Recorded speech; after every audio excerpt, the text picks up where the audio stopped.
Well, hello everyone. Welcome into a little bit of a late firing. You love that shot right there?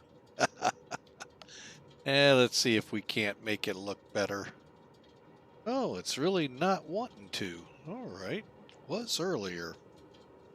All right. Well, anyway, there is the beastie of the day, folks. Flight factors 767 300. You know, this week has been kind of themed in a roundabout way, those that have been following us this week, as a kind of retro. Now, albeit this plane's not retro, could be considered, but it's still flying strong in, I'll say hundreds of airlines. I'm probably overstating it, but it's still out and still doing the job, folks. Just not as Trans World Airlines. That, unfortunately, is an old historic airline now. Used to be based right here where I live in the St. Louis area, unfortunately. Management of both sides of the aisle just, I don't know. I have no idea of why they did what they did and pretty well trashed the airline. So American gobbled them up, and the story goes on from there. A lot more to that story with American for another day. Anyway, we're going to fly Trans World Airlines for Pan Am Virtual. Now, isn't that kind of funny? Flying a retro airline for a retro airline. I mean, Pan Am went before TWA. So, but well, no, they actually did go out quite a bit before. They went out in the 80s. Trans World went out in the very early on in 2000. So, looking at the bird, we are in those colors of, this is probably my favorite. Another airline I fly for just won't let us use them, and it upsets me because this is, had they had more time, more money, a lot of things.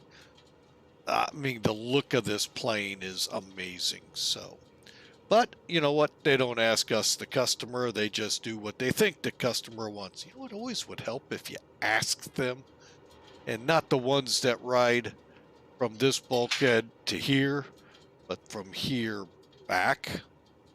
So anyway, just my foods for thought. That would be the coach section, folks, otherwise known to you and I as the cattle car section, where they cram as many of us in there in as tight of a space as they can. All right, so with all of that, enough of all of that, let's hop into the cockpit here. I am pretty well set to go. Just wrapping up getting the pre-flight done. And for that, we'll hold right here. I'm at the perf initialization. Let's take a look at what we're doing here today. Aside from the fact, having a good time on a Friday. That's right, Friday.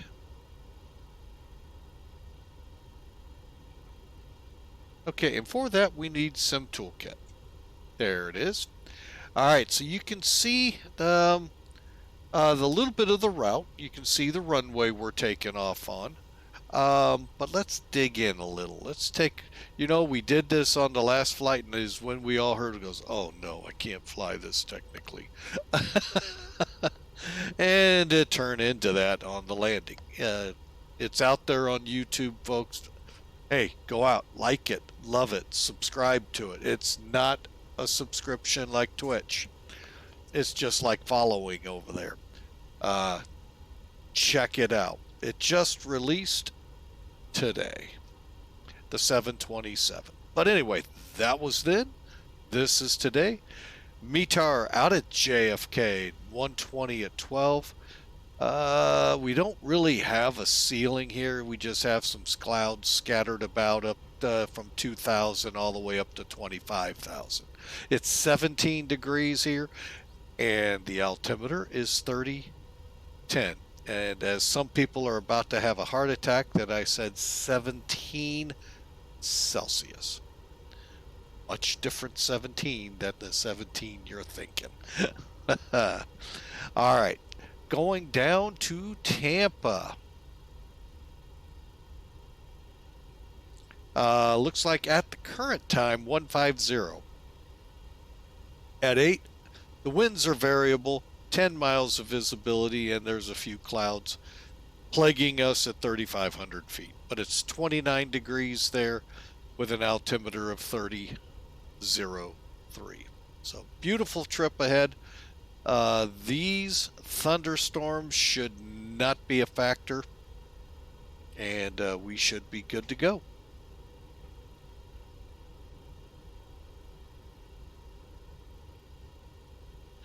All right. Finally, let's see how many people after last flight dare to fly with us. Whoa, got a almost standing room only crowd behind us. 194 people.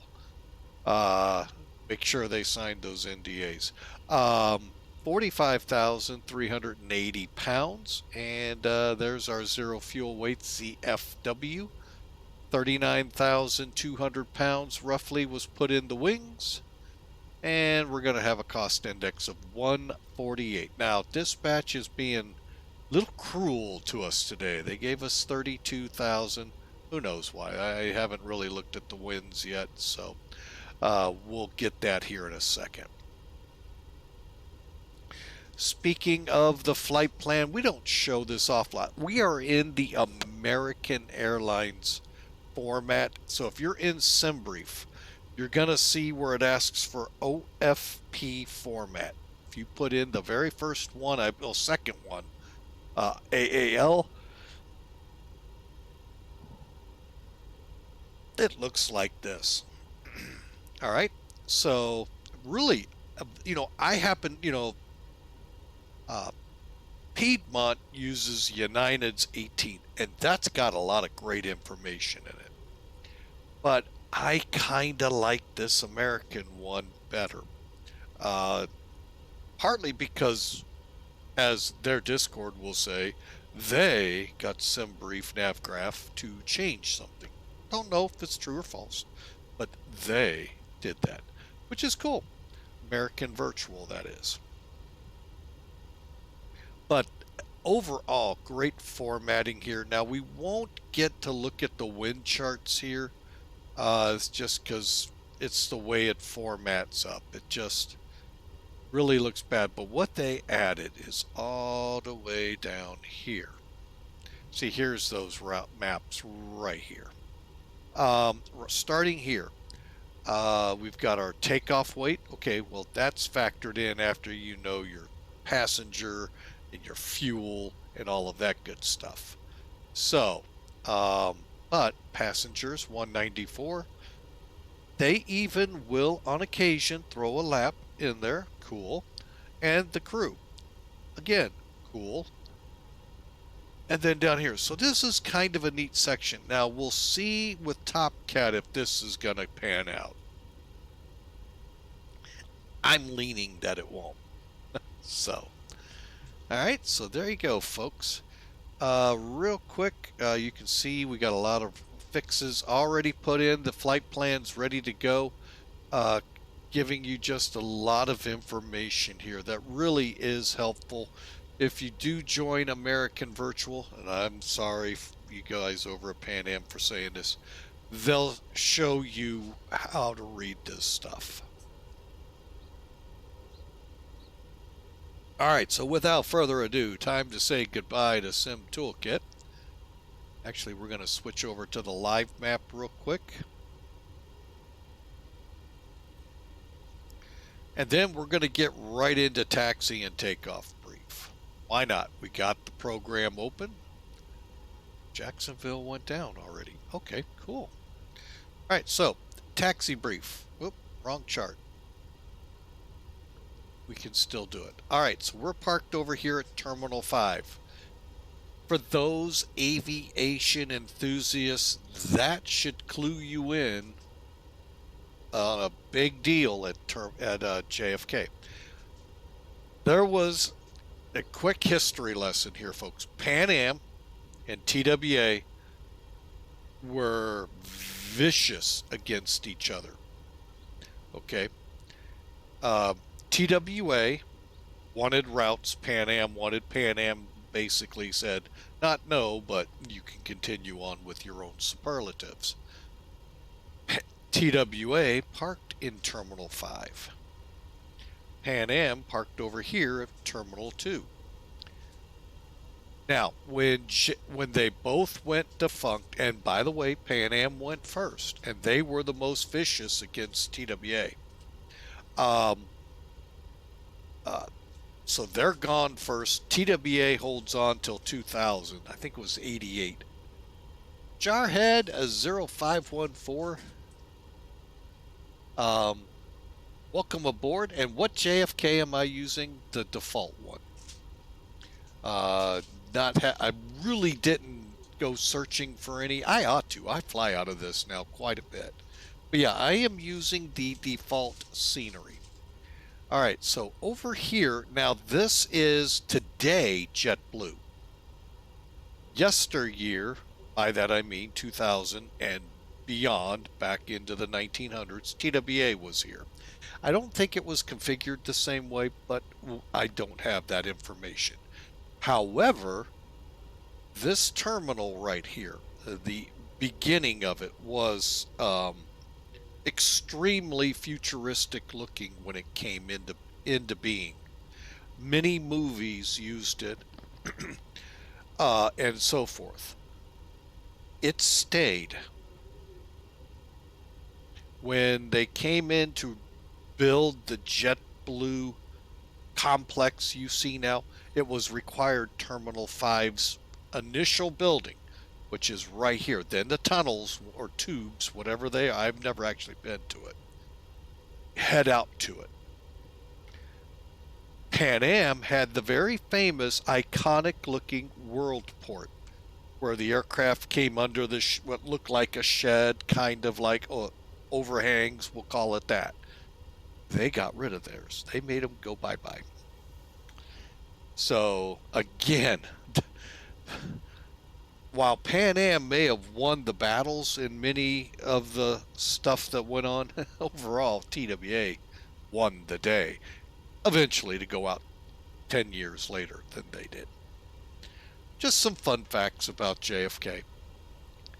And I'm sure, and this American Airlines complex I know has stories about it. Same with, I think, United is in this one. There's some stories about that too. Well, the airport's been around so long, folks. How do you hello, there's going to be stories. Plus, it's JFK.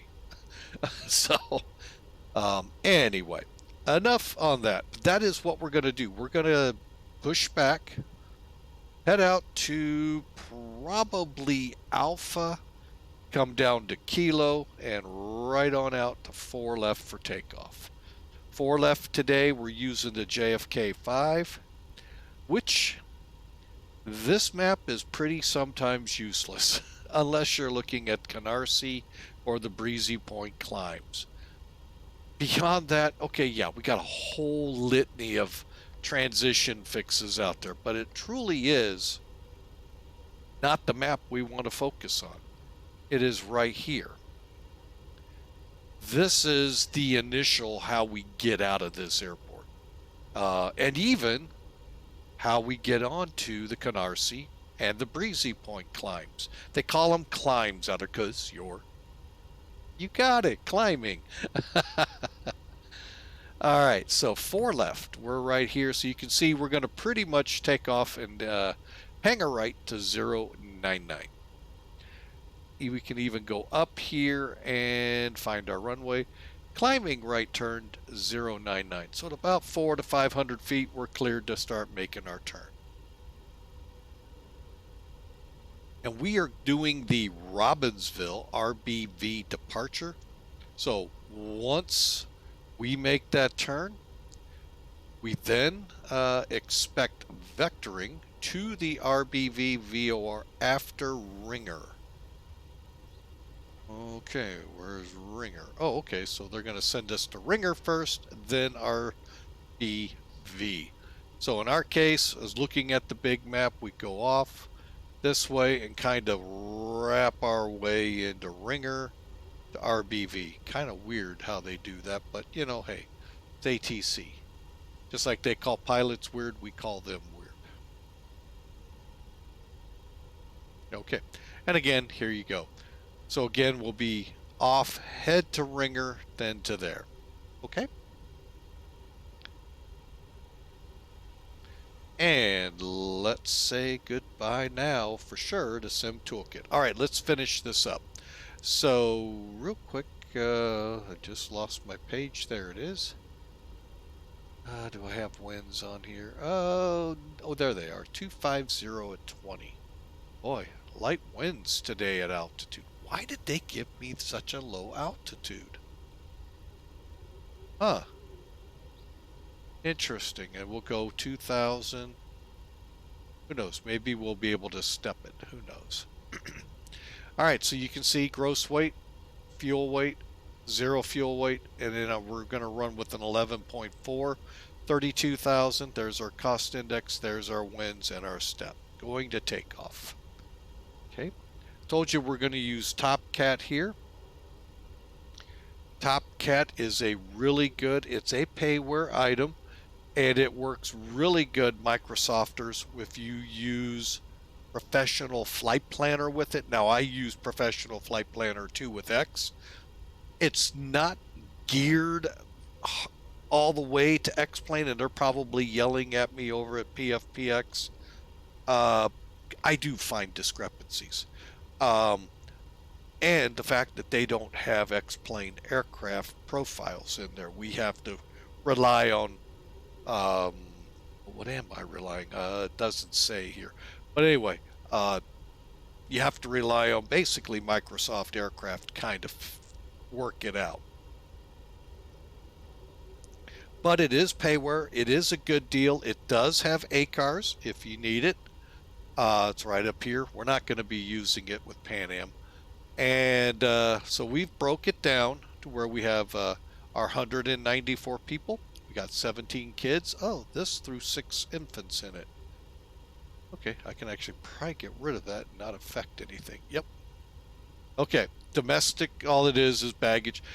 Sim brief, if you do it right, folks, and you know the aircraft weights, you will find that your passenger weight is including the cargo, is including the baggage. So it's, I think, 190 per person plus 40 pounds for the bags, something like that. So 210, I think, is the number we're going for, which that math would not work out. So then we throw our fuel numbers in that we get from SimBrief, and we have our, make sure your 0 fuel at least matches. Okay, then we go to takeoff, update. Okay, now this is dated a little bit. Yeah, we are about almost 2 hours old here. So if we wanted, and I shall, I'm going to update to current standards. JFK is right now 1651. So it's in the process. Okay, my bad. I'm sorry, we're only an hour old. I'm 58 hours or 58 years old. So, you know, hey, it happens. Okay, so we know 4 left. So let's select that full length. We're going to run with, we'll keep it in, I find if I keep it in takeoff, we're good. I don't know how to set it to TO1, TO2. And if I set it to, not 15, but 5, we're good there too. Because I can't set 15 or a 1. I think you can do. Well, let me just, I think it might be 15. I can't remember now which one that I can't put in here. Let's just go optimum, see what happens. Let's be optimistic here. And then you also, folks, have information. So like right now, I would just click CG. I go to that next page, folks, in most of these FMCs. They're there. Why not use them? Why you guys who stream skip over this and just make up your own? Is because I don't know why. I know this can get tricky to figure out, but we have a slope here. We don't have a slope, so we don't have to worry about that. All you have to do is put the winds in most of the time, and the reference temperature, which is 18. I'm showing 17. We'll go with the 18. Go back. Then all we're left with here, folks, is, wow, we're not trimming. Okay, this could be a fun takeoff. All right, we'll see. I haven't had one like this before. All right, we'll see. Calculate over here. Compute. Flaps 5. Flaps 5. And we're gonna see if it'll let us do 71.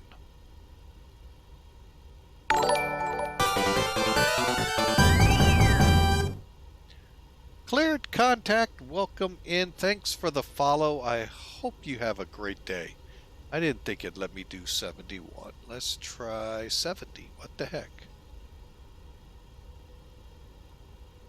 All right, so we'll go with 70. So we're going to be looking for numbers like this. Now, if you don't see them here, try coming down here to ref speeds, click on. And you can see we're way different here. Okay, hang on.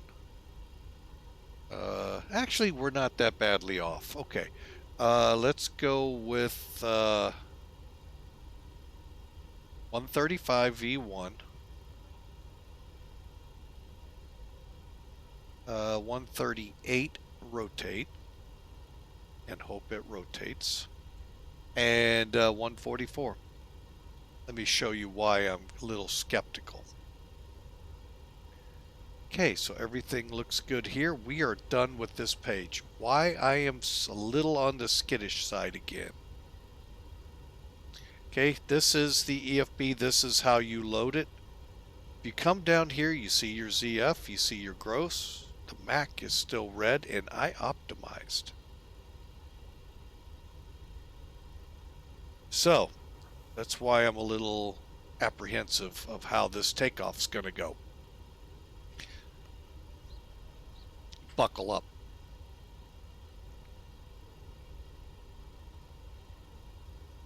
All right, so we are basically done, folks. I just need to get some things on in the plane here real quick, finish up the checklist, and we're ready to go. All right, for that means yaw dampers on, electronic engine controls on. I always make it a point to close the guards because mouse clicking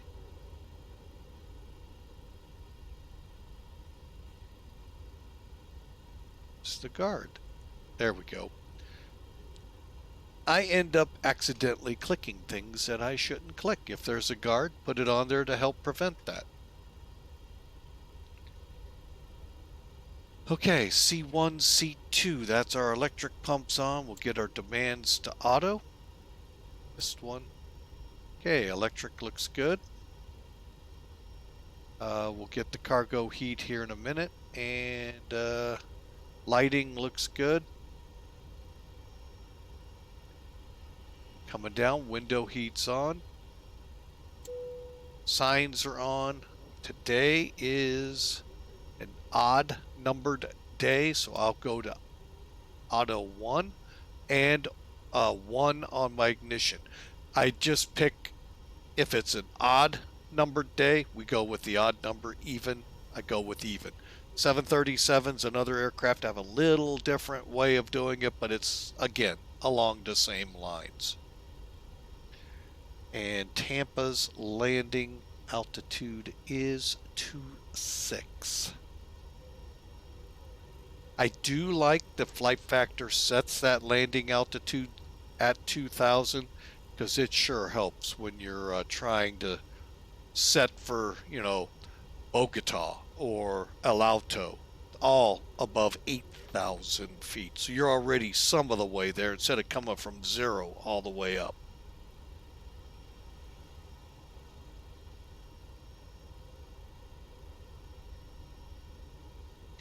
And let's see, coming down, all looking good still.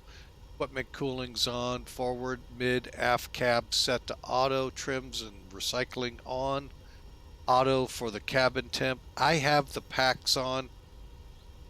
They really aren't doing anything right now. I just turn them on so you hear the airflow.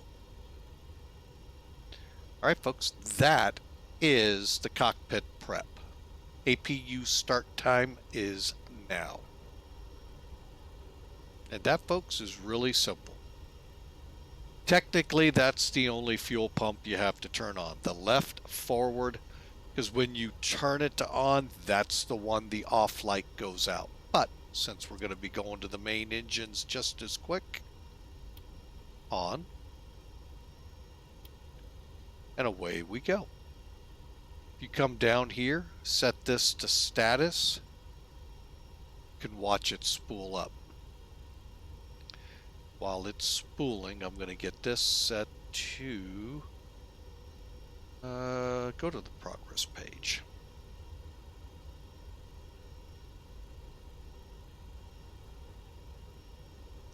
Also, I'm going to get the ACARS running.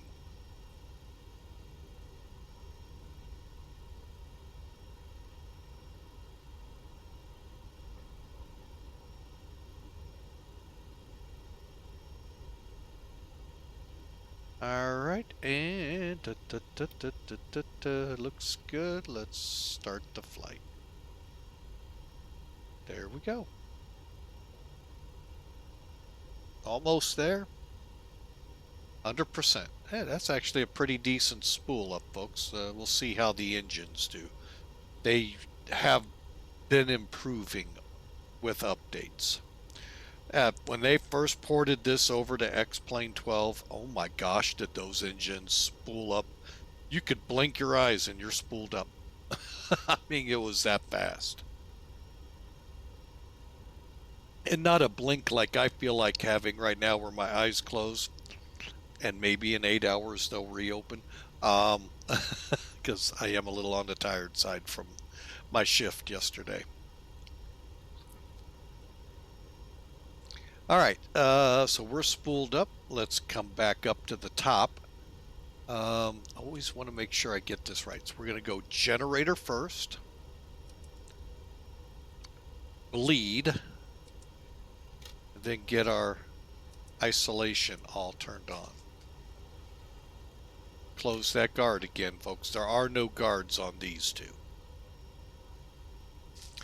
Come back up here and off we go of external power. You see the flickering? That lets you know it is actually engaged.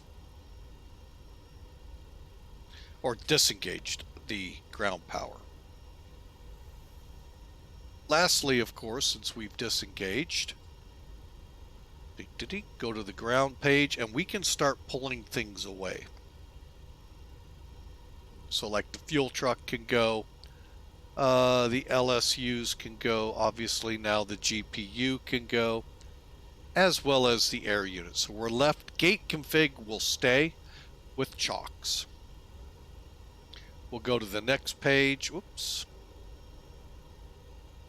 Airplane. And what I do is just close up the baggage. Ooh. Dang it, leave that one open for now. Okay, we're just about ready to go.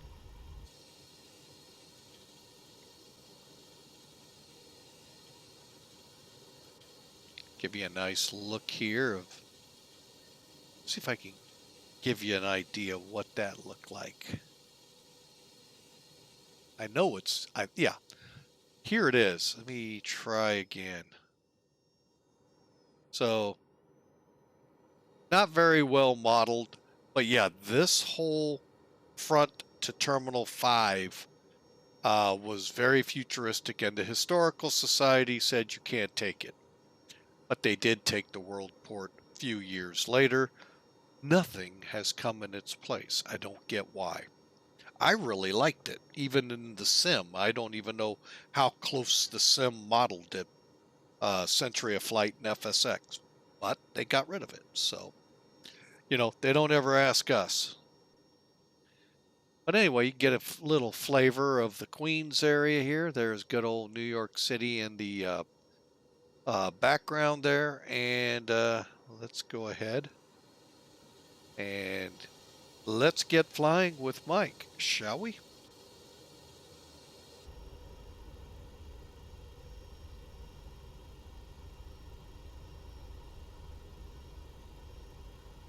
All right, we are just about ready to go. The only thing I have left to do is right here. Get this panel set. Now, the checklist I use, Flight Factor 767-300ER checklist 2.7, does this at a different time. I don't like doing it then. I like once I'm pushed back, fired up, we go. So let's flight directors on. Let's get the speed, which is 144. So I'm going to bring it up to 154. Runway heading here is cautiously optimistic.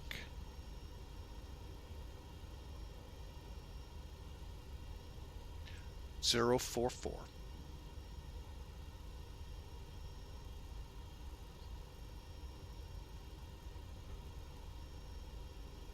All right, now the fun part. Hang on. Altitude. Okay, we're going to fly out the JFK. Initial 5,000. We'll go ahead and play nice. Okay. Oh, wait a minute. I think did I? I did not. Oh, I got one more step I got to do. I got to get online. Ooh. Okay, let's, crud. Forgot about that. So if you all want to join, I'm getting ready to come up. Like I said, I'm over in Terminal 5, Gate 7 for TWA.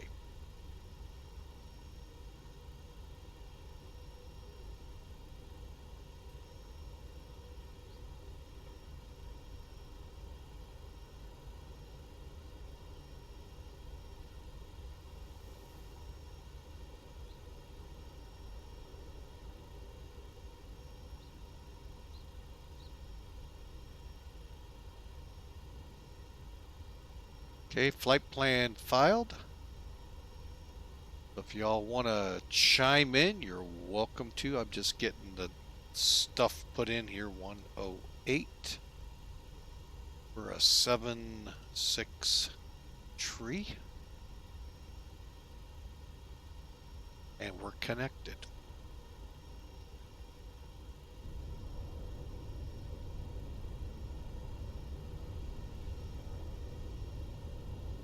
Hopefully I didn't spawn in on someone. I don't think I did.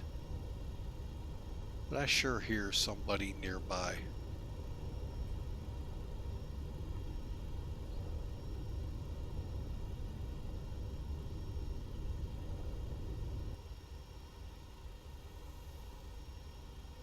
Doesn't look like it. Okay. Alright, so we got that set. We're set up here.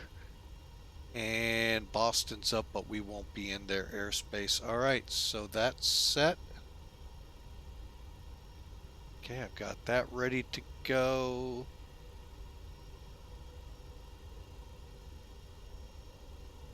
Folks, we are ready for pushback.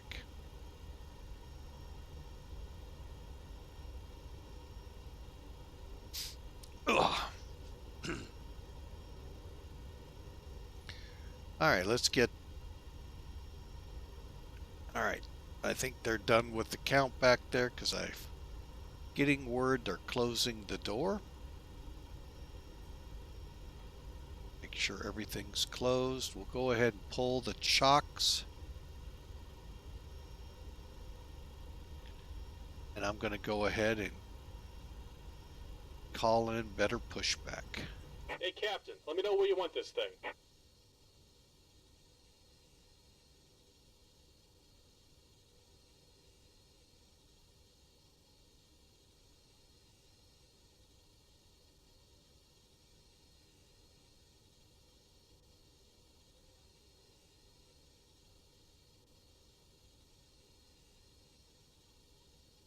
Great news, Captain. Your tow's coming. Okay, got that on. Jetway is pulling away.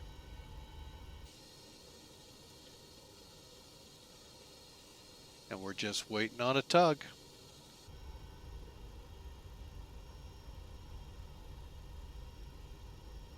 All right, folks, I hope you all are enjoying. If you are, hey, smash that follow button. We've already had a couple. Hope you all enjoy.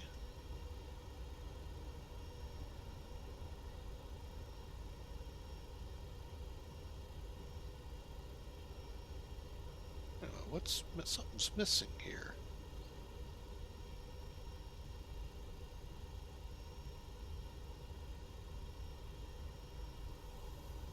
All right. Looks like the doors and hatches are closed and we're ready to connect. Well, we'll look at it after the stream. Too late now to do anything about it.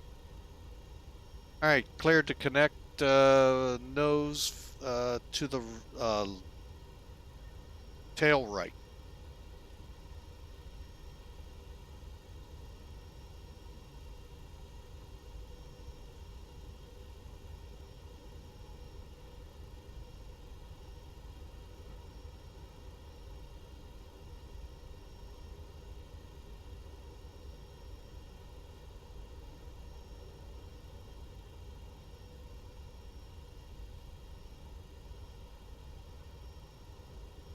Welcome aboard, Captain. Tow's connected, bypass pins inserted. Go and kill the parking brake when you're ready to go. All right, let's do a quick look around.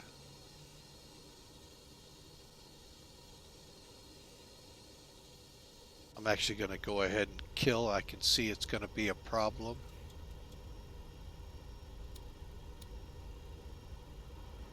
Show you what I'm talking about. You saw the rudder, it was deflected. Yeah, it's going to be a problem if we keep the yaw damper on. All right, let's switch to, for now, back to engine here. And all right, cleared to push, parking brake released. Here comes the pushback. Light them up.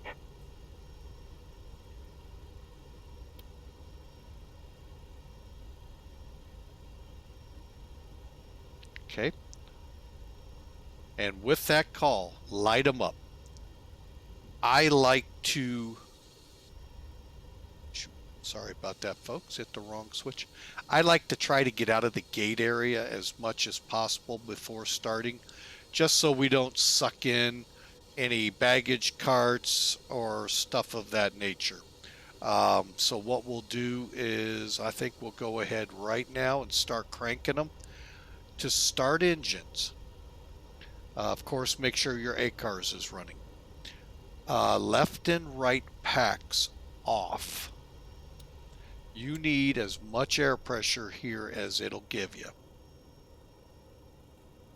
Okay, once you're built up, all you got to do, I start number 2 first, go 2 clicks to the left to GND or ground, and crank them up. Okay, see how it's spooled up so quickly? It's still a fast spool. Hang on, folks, I gotta get a different angle on it. There we go. I'll show you. That magenta line here was over here. When the needle reaches it, you can add fuel.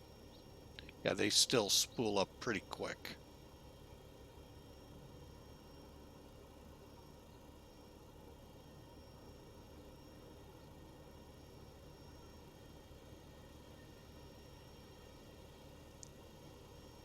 Okay, and it looks like we're not stable yet.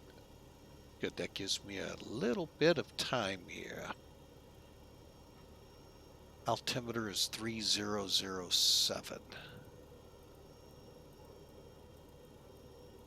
I'll explain this altitude disagree in a second.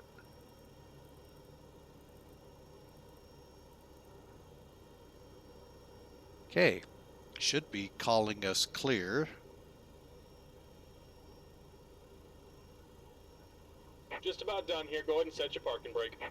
Okay, and with that, parking brake set. Show me the pins. And we're disconnecting Right side. tow. Give me just a moment.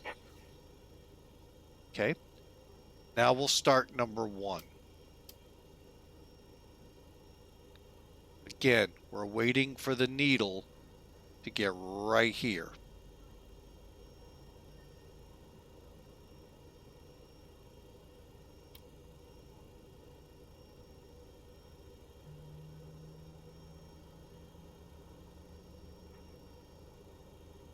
All right, we're clear. Good starts. We're ready to taxi almost. Almost. We got an altitude disagree to clear up, and got an altimeter issue to deal with, and we'll get that going here. And we're disconnected. Signal and pin on the right. Take it easy and have a safe flight. All right, thanks for flying with Mike. We'll be watching for those pins on the right.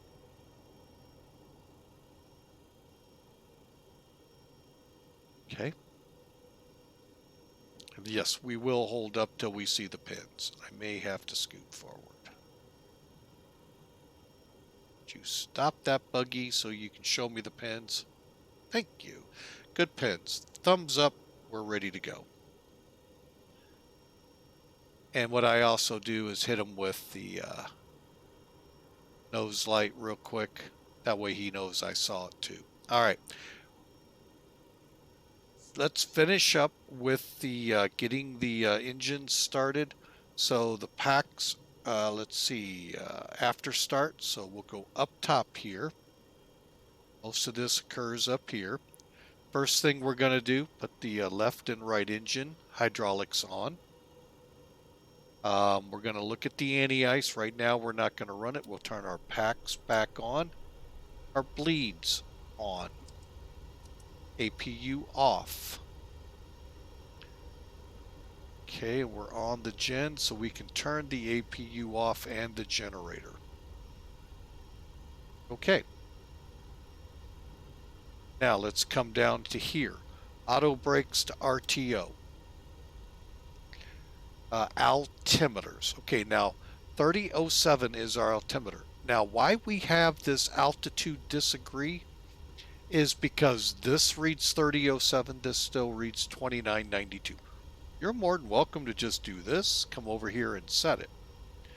Most of the time we're kind of a little pressed for time, plus we have this nice click spot right here. Click it and it will now read 3007. The other click spot here to help us is toga right here. All right, so MCP is set. Left and right VORs are on. I can't read it. Sorry, folks. Why is this one still manual? Okay, well, they should be auto. We'll see by the runway. Stab trim. This has got me a little concerned.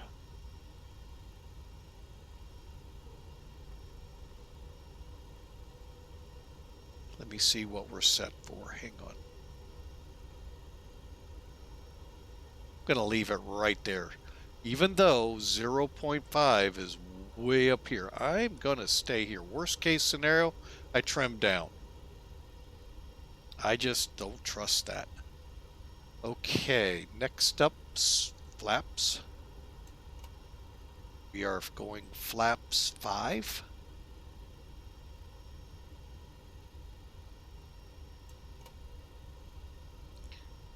EFIS controls. All right, EFIS. Right here, make sure everything is set how you want. Keep the radars off, but your DHs should be at 200. And we're going to come down here, turn the radar on, and we are ready to go, folks. Except for one thing. Actually, we'll do it from this position. We're We're going to check our flight controls.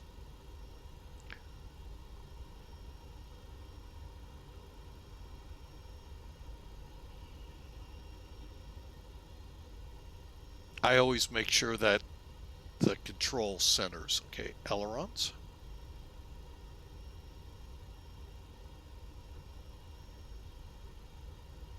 And elevator.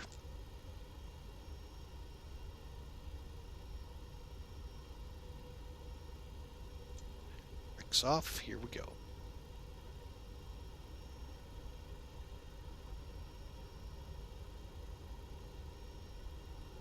And let's get the lights on.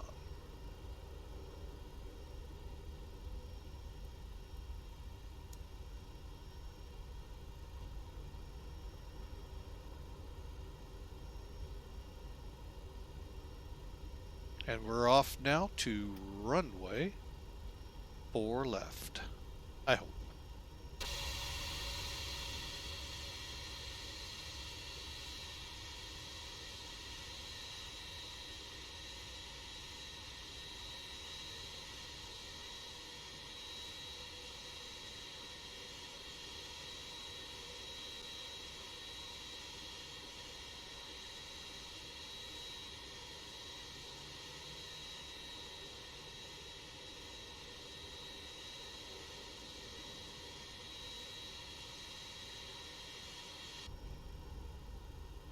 Now go ahead and get the turn off lights on.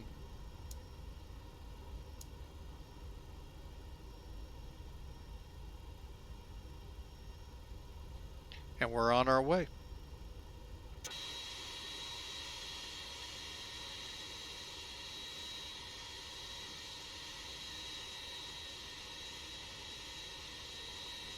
Quick check to make sure nobody came up on us real quick.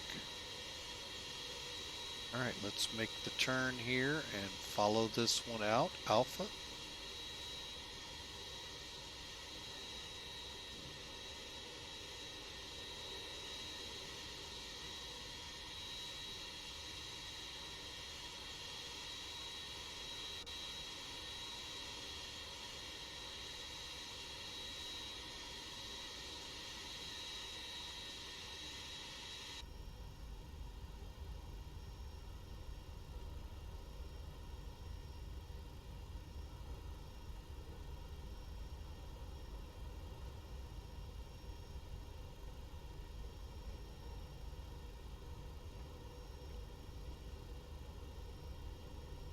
All right, so we have Atlanta up, Boston up, Moncton, and Toronto. Well, 3 out of the 4, we're not even in that direction, so.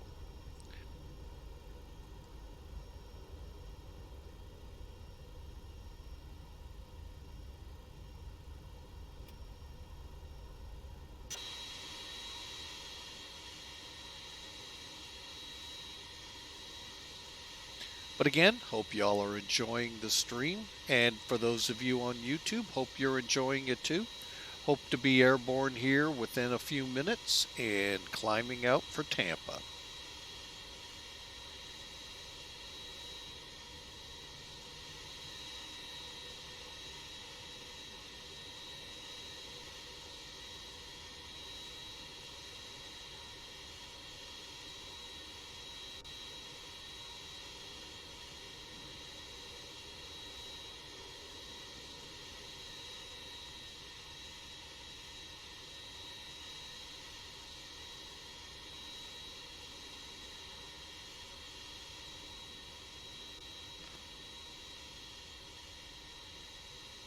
Also, folks, hope y'all have great plans for the weekend. It is the weekend, Friday. Some of you may still be at work. I get it here in the States, but over in Europe and other places, they are in their Friday night. JFK traffic crossing runway 13 right, TWA 108. So, hope you all enjoy the ride. Be safe out there tonight. Would love to see you on our next stream. Probably next week. At least scheduled, that is. I haven't put that together yet again. I'll be working on that here on this flight as well. So, hey, you know what? Let's have a little fun. If you have a place you'd like to see us fly to, or 2 points in between, let me know. Put it in the chat room. Um, give you an idea of the distances. We try to stay under 500 miles.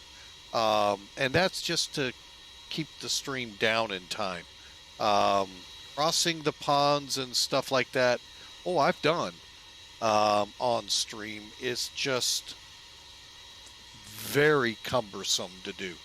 And I have yet to do a cross the pond event stream. Uh, the two they have every year.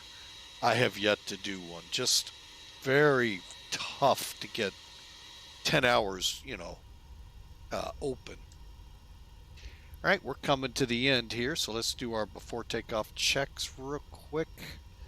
Parking brake is off, speed brakes down, runway taxi lights on, MCP set. Turn the auto throttle on now. Nav LRK and transponder transponding. Bet you knew that joke was coming. Or innuendo, I guess you'd call that. I don't know.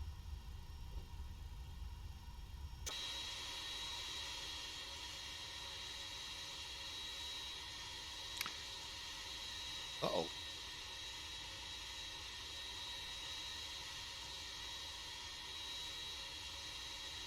All of a sudden, not transmitting. Why not?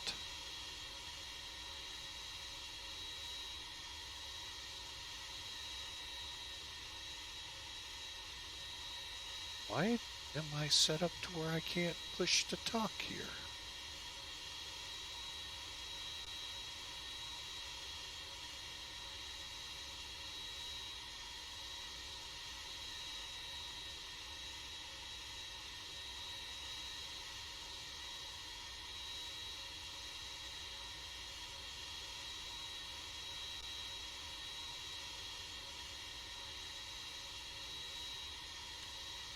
All right, well, looks like I may have to come offline. I can't communicate. My voice is, what's going on?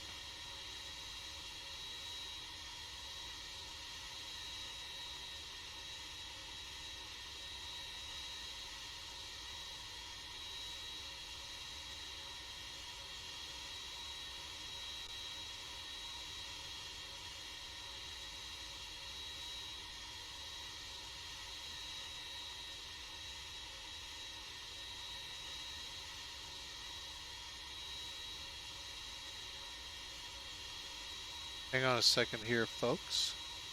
Microphone's working, but I am not able to get across.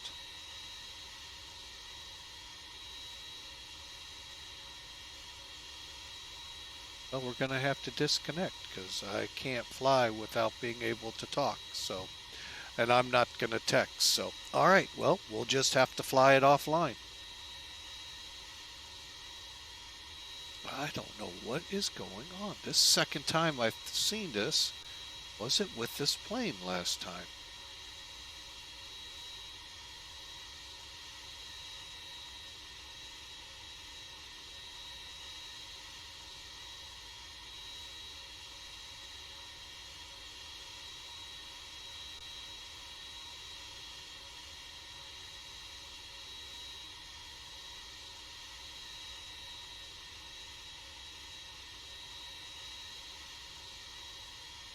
Huh.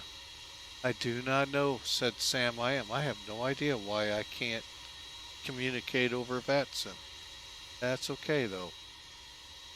It's not going to hold us up. JFK traffic, TWA 100, 108 heavy, departing 4 left, JFK 5.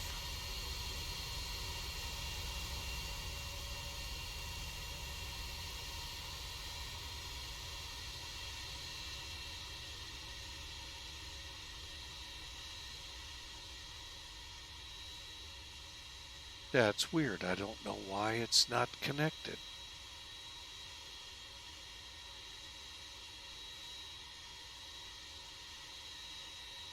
I'm going to do, we'll do it in flight, even though I don't like. There's one thing I did not think to look at. And it's on my comm radios. But with us on the runway, we get in a lot of trouble popping up like this, so we'll do it once we're airborne.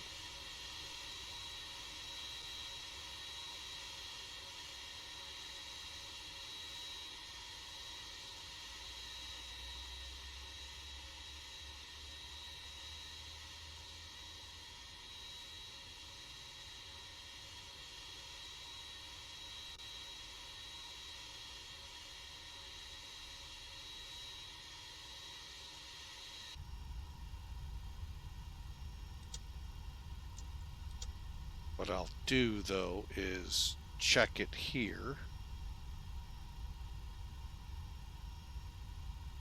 Okay, something may have just came alive. All right, we'll do it, like I said, in flight. Hang on, am I all the way up? Yep. Okay. All right, so we're on the runway. Let's get the probes. Lights on.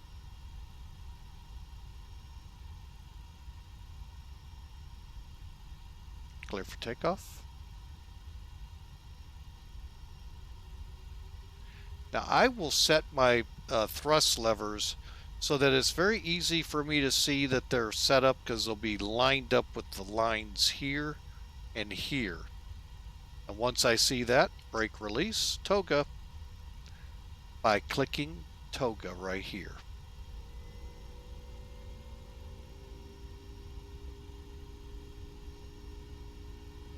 Here we go.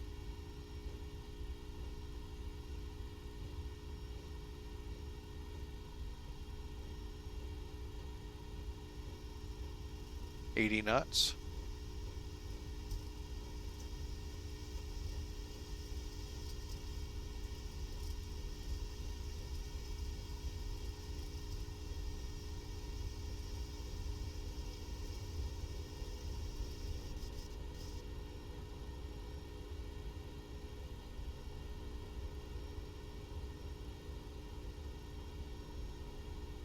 Gear up, we're positive rate.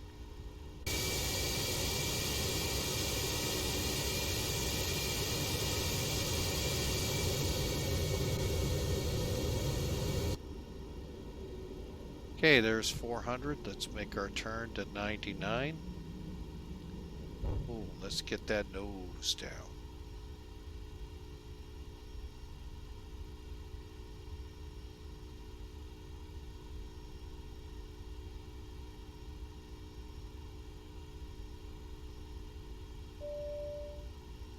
Yeah, I know. Somebody's not happy with me that I didn't do the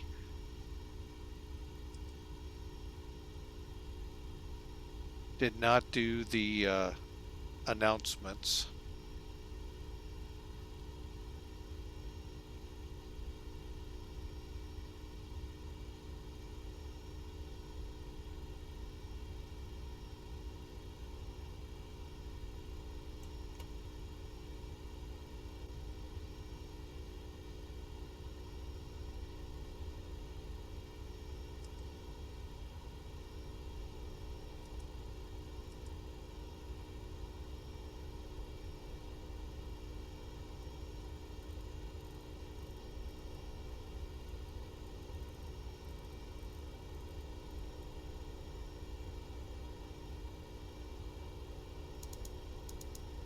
Roger, on up to flight level 320.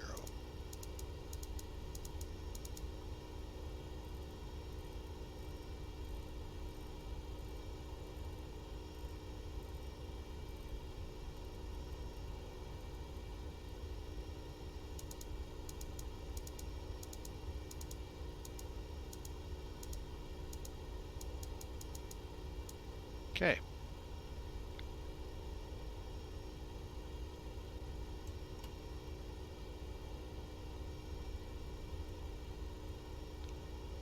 And brakes are off, flaps are up.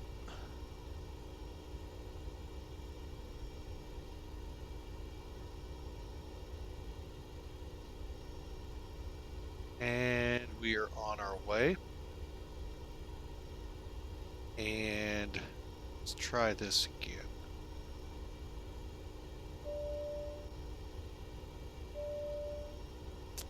Still can't get transmit to come on.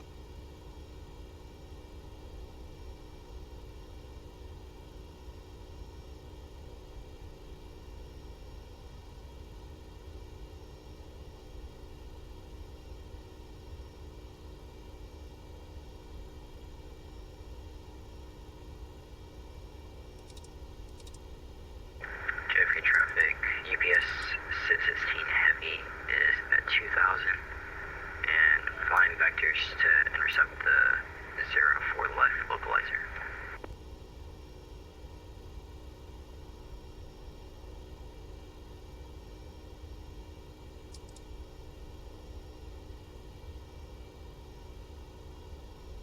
Yeah, I don't know why it's not working.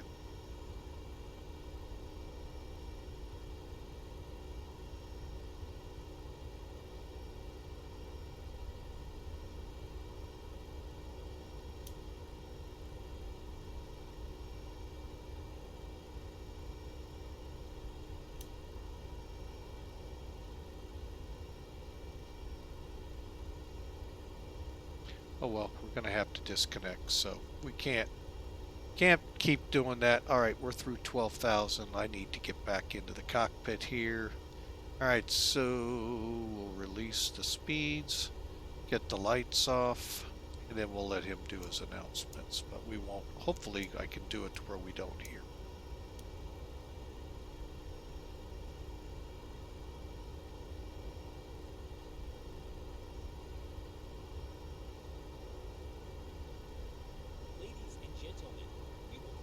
There we go.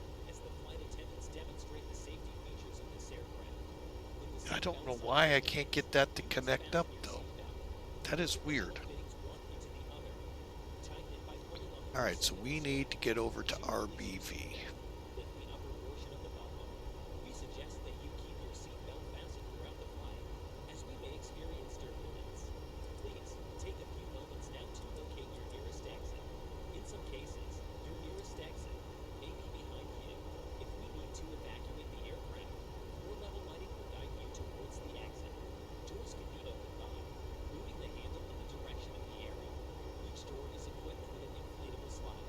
Well, folks, wish we could have got online, but I don't know what the problem was, why I can't get it to connect here on Flight Factor.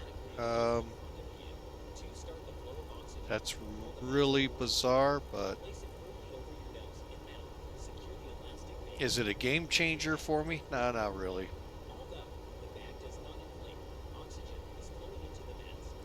Okay, final checks here as we get up here. We're almost to 18,000. All right, transpo. Okay, lights off, nose gear, speed brakes, RNAV. We're good.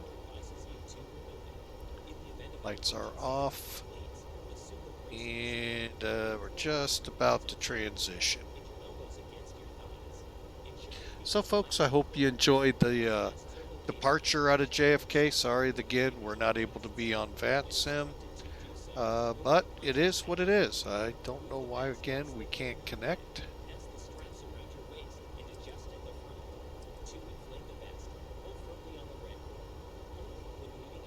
Get these set up here real quick.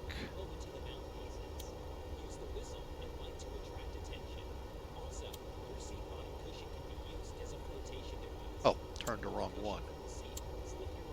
There we go.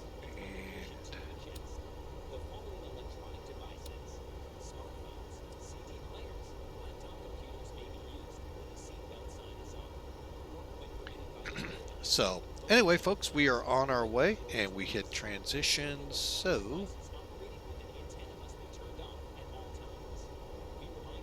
set this to 2992. We'll get an altitude disagree again.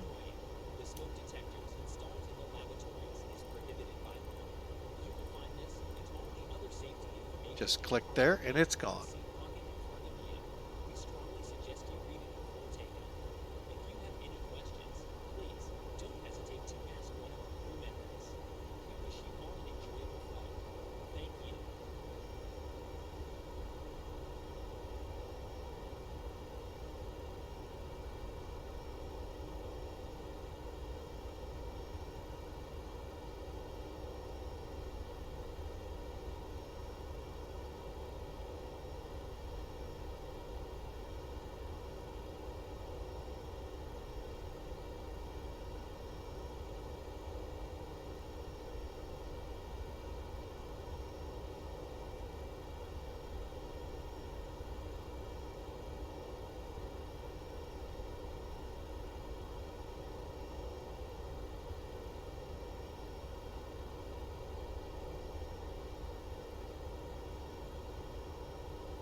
the heck was that?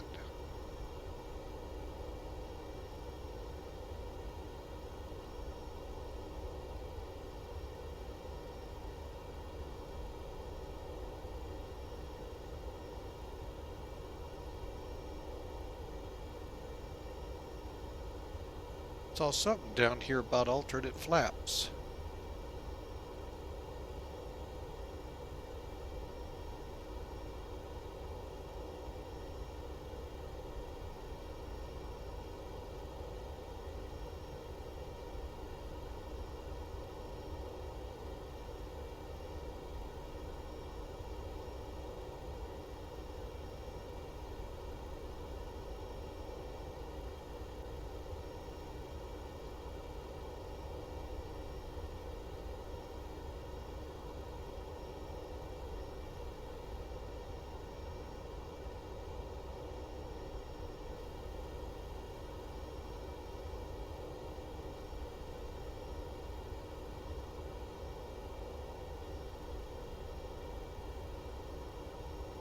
Alright, well, that is just going to be a bummer then. Oh well, we're not going to worry about it anymore, folks. We're just going to continue on. And if anyone wants to chime in as knowing what the issue is, or willing to, listen and make changes as needed.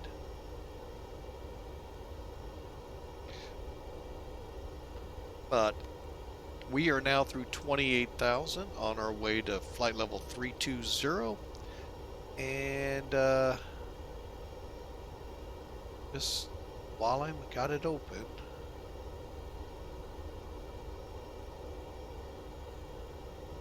that didn't do anything.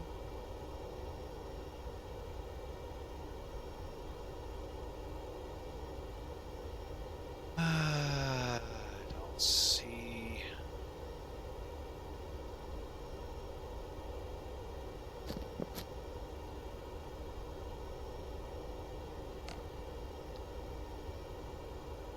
Now, if memory serves right, I think we did have this issue before.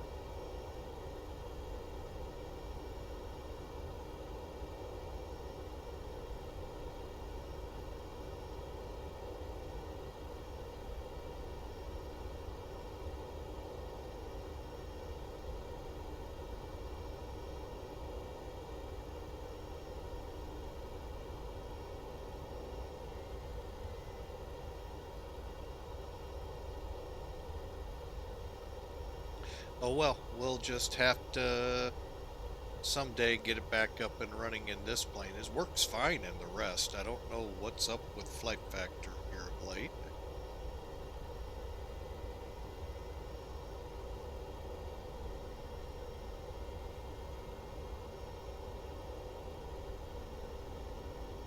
Don't believe there's a microphone switch.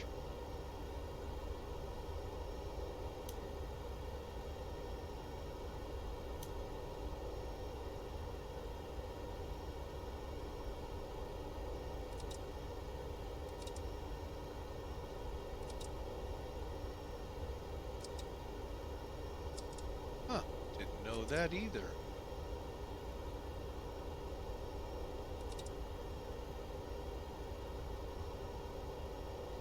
Ooh, I think we got it working. Oh, so you got to have them both up.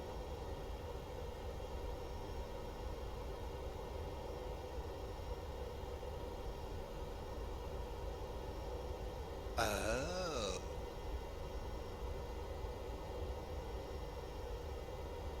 Yep, we have them working. How about that? Huh. Interesting. I would have never guessed that. Well, I guess I did guess it. Okay. All right, folks, so let's continue on. We just leveled off. We're in cruise. Let's see how our fuel tanks are doing. Not going to worry about 100-pound variance. Get the wing lights off, and we'll set the cabin lights kind of dim for them back there. And we're just going to roll on. Seatbelt signs to auto. Where'd my active legs go?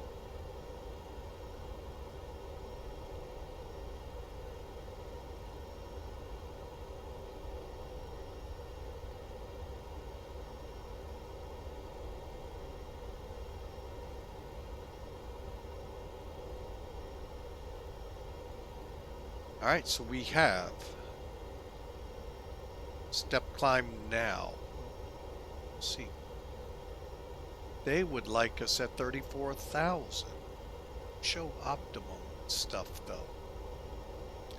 Well, I am going to look at my flight plan because I know my flight plan did not show a step climb, so bear with me, folks.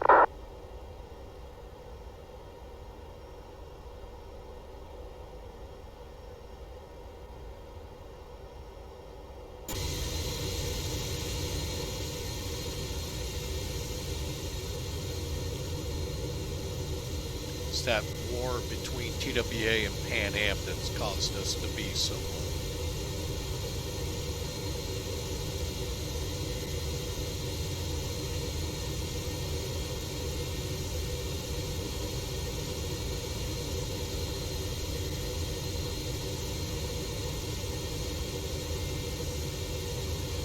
So, the mysterious case of why we could not transmit has been solved. Now, if I could just get the plane to save that, so every time I come up, it works. That will be the next thing.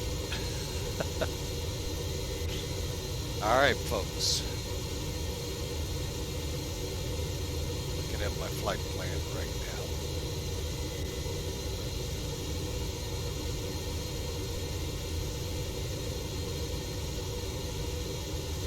This puts it right at the top. Yeah, right now they got us 32,000 the whole way.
All right, so we are cruising along now, folks. Nice old 32,000. Nothing in my flight plan says we should climb up higher. Let me see if I can catch winds on this. This is...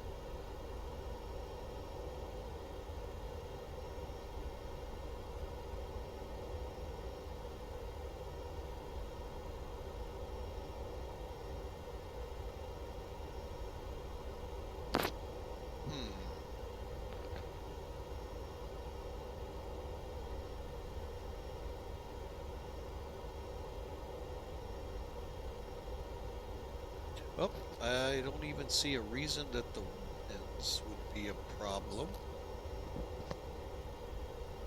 They look pretty light.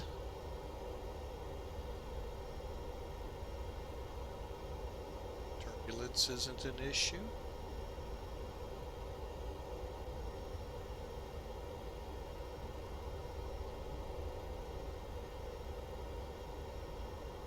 oh well, we'll just kind of hang out here.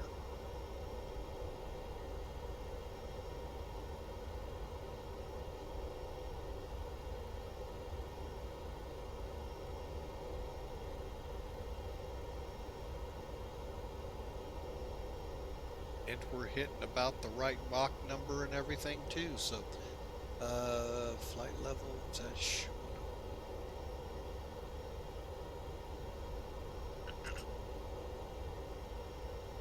Alright, well, we'll just kind of hang at 32 and just so long. So I hope y'all enjoy the ride, and we'll be talking with you here shortly. So sit back, relax, and enjoy the ride.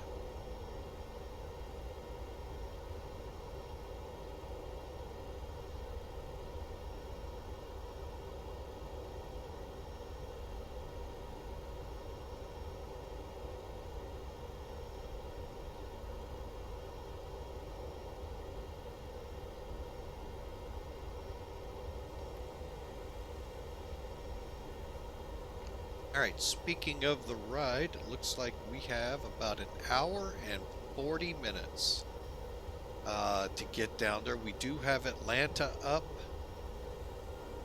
Jacksonville currently down. However, those of you flying in the Mickey Mouse territory will find approach. We have Baltimore approach up right now below us, but we're above it, so we continue on Unicon.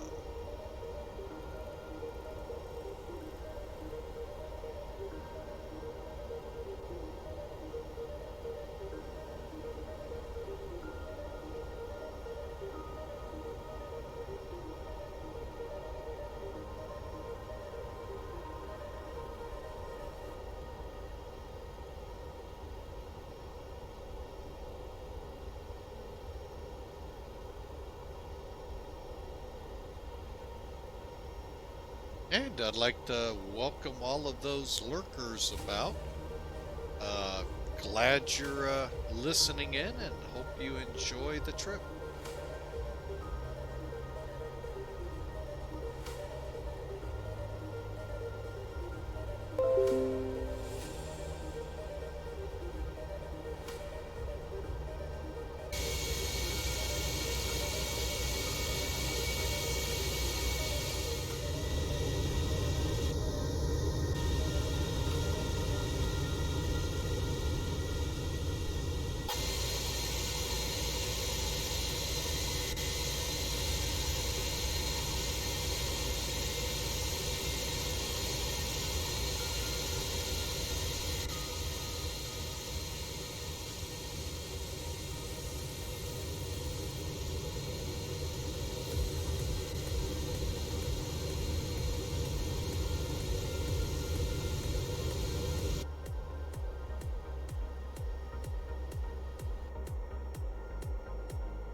All right, folks. It's a good time in the flight. We still got a good hour and a half ahead of us, where I kind of take a moment and, well, I kind of go and explain the verse of the day that we have up there. I know some find this, I don't know, objectionable. I don't know the word. But, it's only a couple minutes, folks, and today's is pretty good in that we, out of the Chronicles in the Old Testament, the first 116 is the chapter.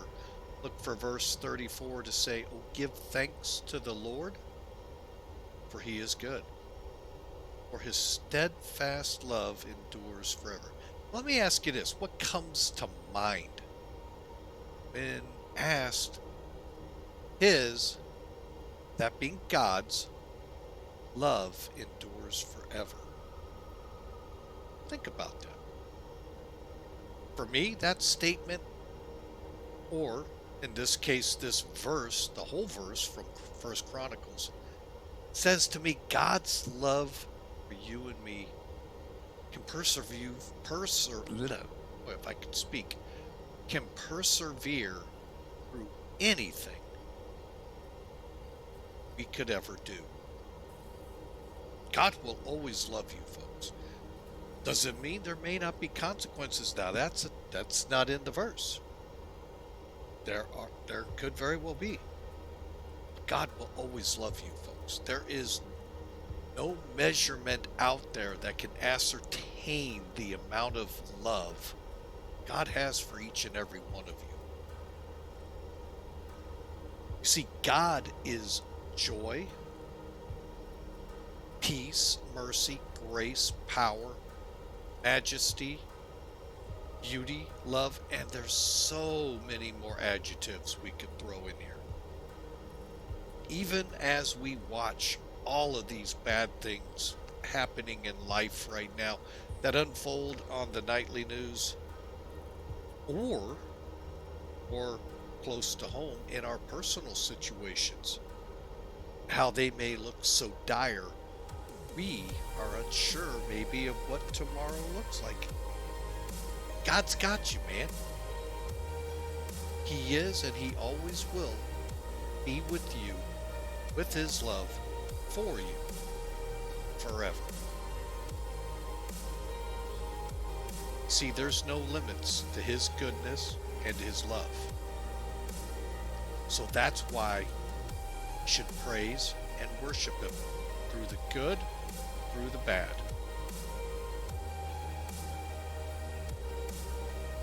And we should never limit that either. So as your day goes forward, as you enter in this weekend, folks, know God's goodness and steadfast love endures forever. He's always with you. His arms are stretched wide open to wrap around you with his steadfast and even, yes, his enduring love. Anytime. God bless you all. Have a great weekend, and keep going on to Tampa here.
Dollars traffic, runner 3710, taking up on weight 30.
All right, folks, we're back with you.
There we go. Now things are fixed on my OBS to... Oh my goodness. Things that just always go wrong. I don't even know what happened. I must have clicked somewhere to clear it or something. Oh well. But folks, we cruise on with an hour and 20 to go to Tampa.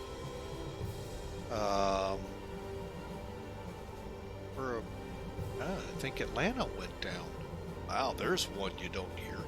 Ooh, I'm going to tell you right now, folks, if you're sitting on the ground going, Captain Mike, where's a good place to fly right now? I would say anywhere from... well, let's just see. Trying to piece this together.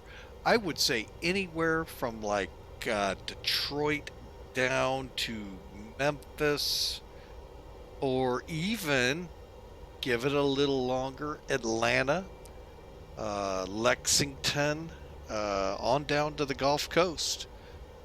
Big line of storms formed up here. Now, they started yesterday over my territory here in St. Louis and blossomed pretty nice into a really... tell where the front is, that's for sure. And now there's more starting to pop up ahead of them. So from, say, Parkersburg, West Virginia on down towards Atlanta. So that's where, if you're into flying in the weather, and folks, it can be really fun, especially when you add in active sky, if you so have that. I don't even know if I am, but gonna get it. But still, I mean, folks, it's always fun. Yesterday's flight, even though we ended up crashing on stream, and we shouldn't have even gone because of the way minimums work. But anyway, oh, is it fun? And to have to hand fly is even better. It's just when can't get over the hump, you know, it is what it is. So that's why minimums are in place.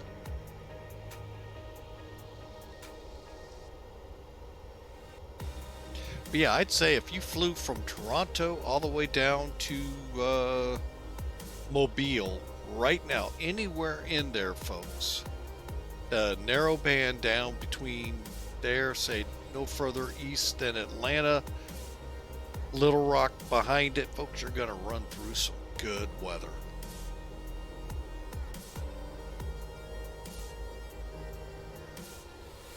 And I can hear people going, but Captain, isn't that good weather?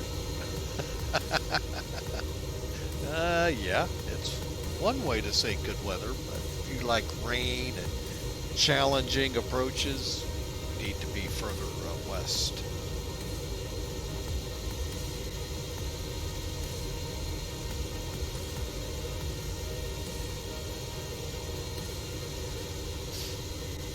Oh, man.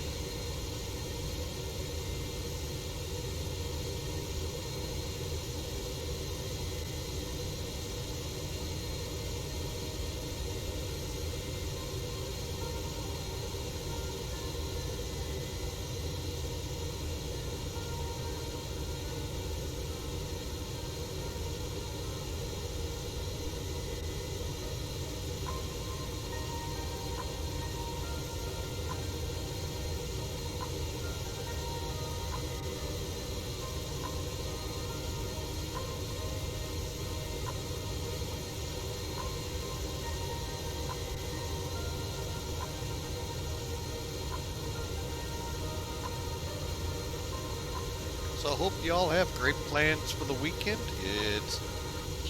It's Friday.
All right, folks, we're back with you. And let's kind of get a feel where we are here. Let's pull Sim Toolkit up.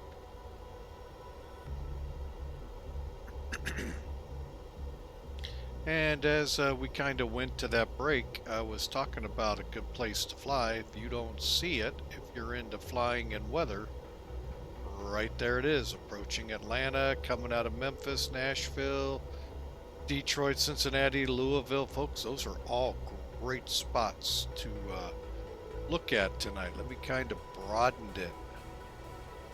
You can kind of see where good spots to fly, plus out here in the upper Midwest, out over the Rockies. So folks, I mean, a lot of weather out there in the US. And it looks like you could go across the pond if you want. You have ATC most of the way. So, you know, lots to do, or just sit back, relax, and watch Flying with Mike. Hey, we love having you aboard.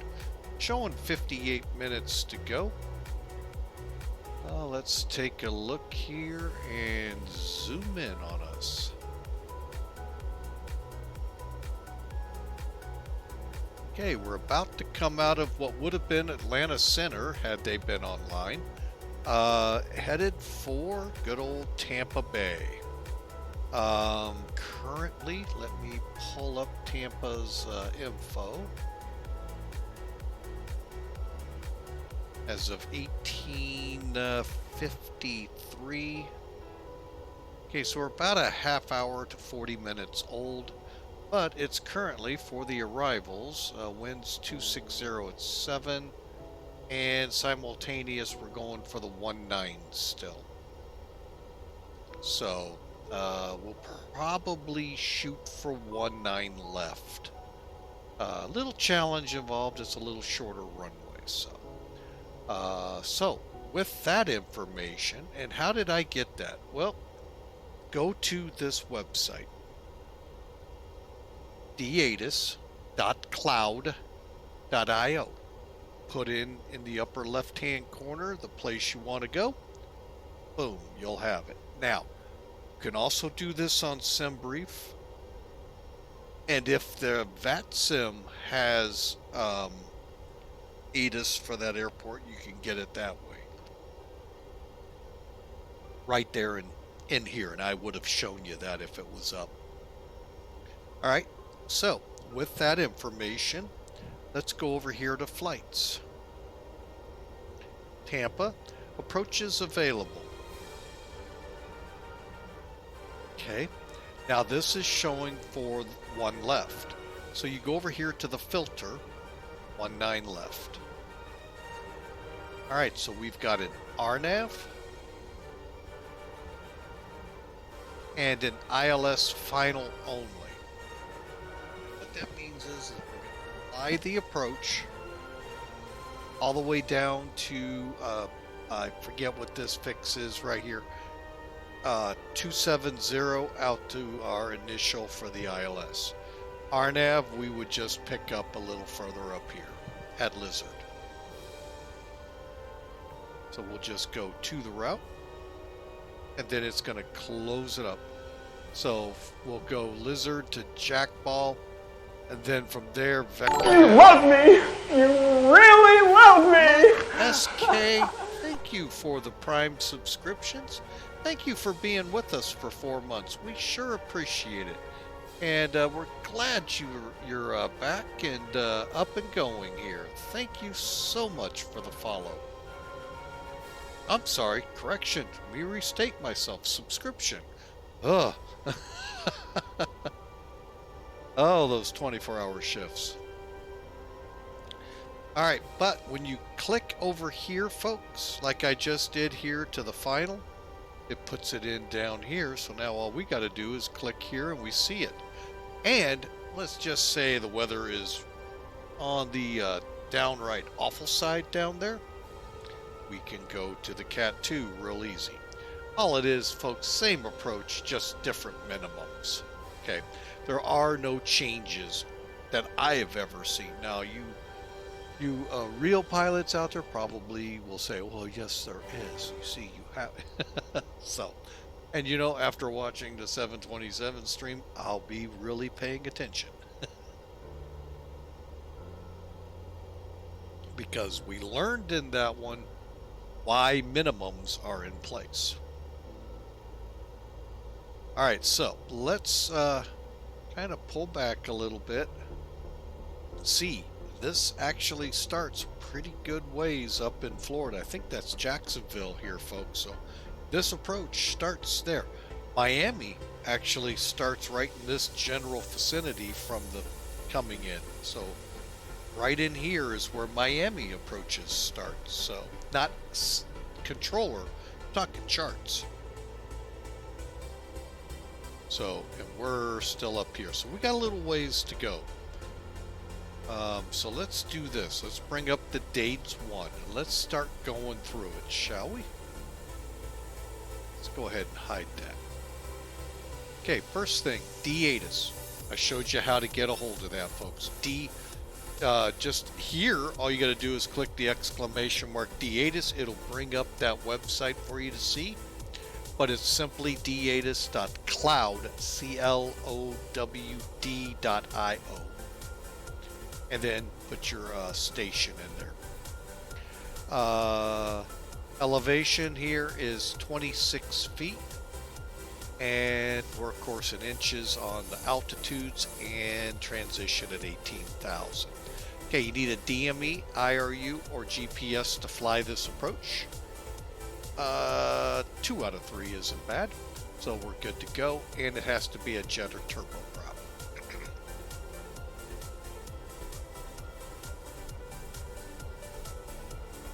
Oh, and then it tells you certain ones. So if you're coming in from the east here, be mindful, you can't file necessarily these transitions here. What's the other one? See it. I don't see the one. See, I see Edison. Where's Edison?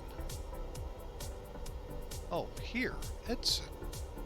Wow, so some of these are actually on the routes. Okay. So, but anyway, again, it's dates one, all runways. Always look at this, folks, especially Europe. They may be specific to runways. So, just something to keep in mind. For us,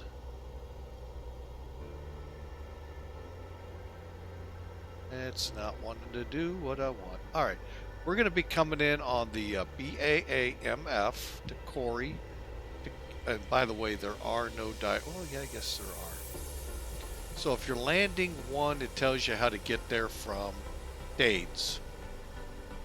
But you got to get to Dades, so you're going to go BAAMF, Corey, Capu, Edson, Oli, Marvy, Coco, Dades. Okay. No altitudes are specified, which is kind of weird. So let's get that figured out right now. We're at 32 and wrong one. We got the hard altitude at 2,000. Well, that's an easy figure into mind. 30 times 3 is 90. Let's do it at about 100 miles. Oh wait, we do have one. 6,000.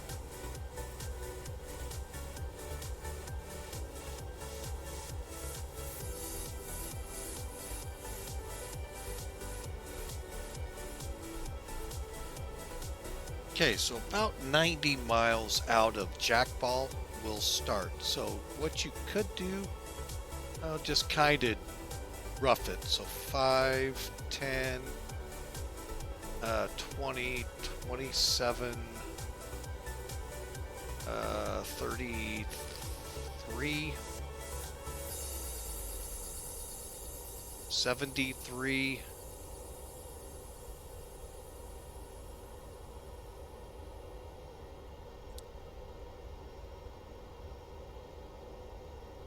so between Corey and Capho, unless ATC comes up, that'll be our general descent point. Currently sitting at Oh, it's not even showing up yet on the FMC, so we're that far out. We're 378 miles out. Should start showing up here pretty soon. So I'm going to go ahead and get rid of Sim Toolkit because it's just not wanting to behave well for me right now.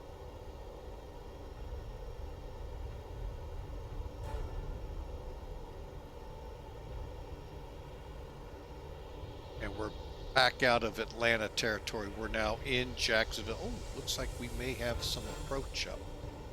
So we'll go and look.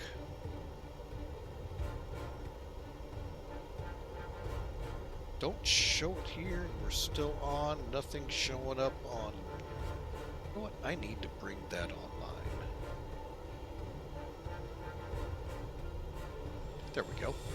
That way you can all yell at me if I don't see anyone up. Let's see. Let's try charts.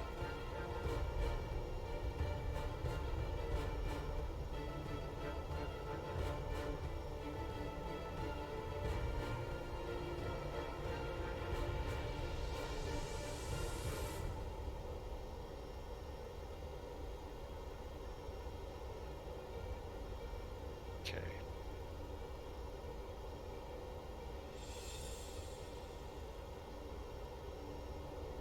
All right, so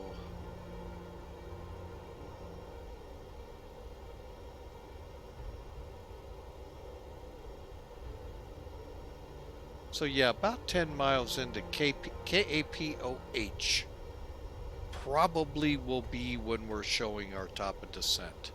And again, that's to 6,000. So let's pull this up and double check. Let me get charts up here. It seems to want to behave like I want them to.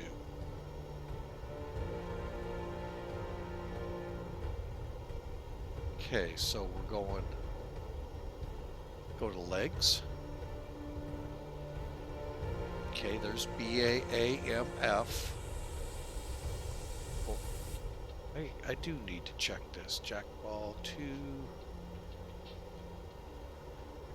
bucks. Is that correct? Hang on, let's Bucks, Palmas, and in. Okay, good. Alright, so Jackball 630 at 230. At 230, folks. It doesn't mean maximum. That means they want you at that speed. So there's actually a good argument, if it's real world, amazing between JetBlue and New York approach controller. So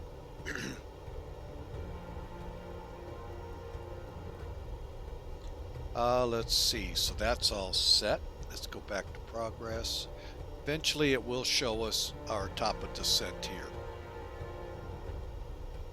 You're flying over the North Atlantic or where you need to do positions. There's your position reporting at times.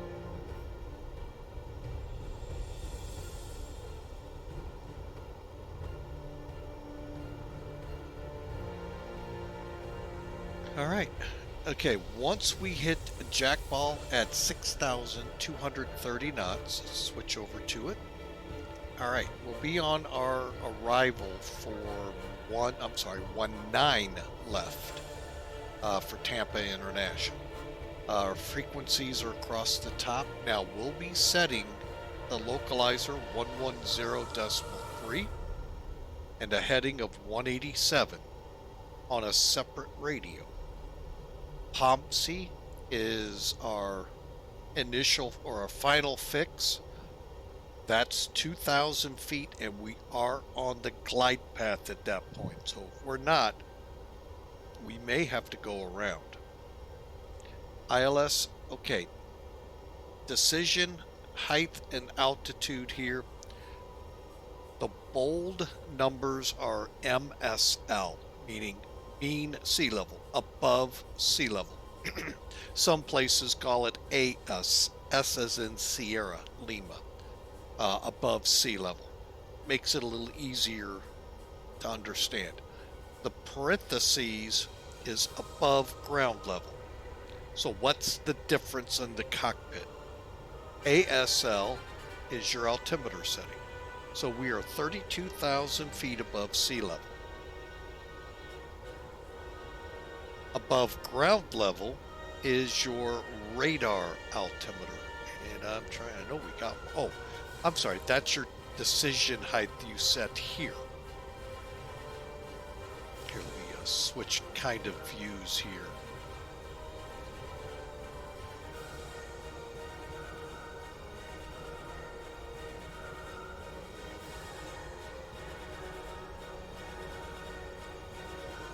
Okay, so you can set your decision height. This will be above ground level. We can be at 200 feet. Okay, that's cool. When we hit that, it'll say minimums. You should look up and see a runway. Actually, you should have done it already. So when it says minimums, boom, you're gone.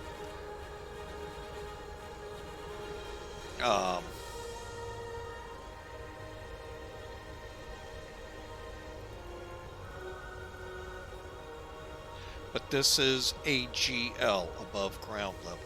Shows up right here for you.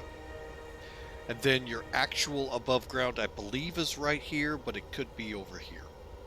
You'll see it as we begin as we get in past Jackbull.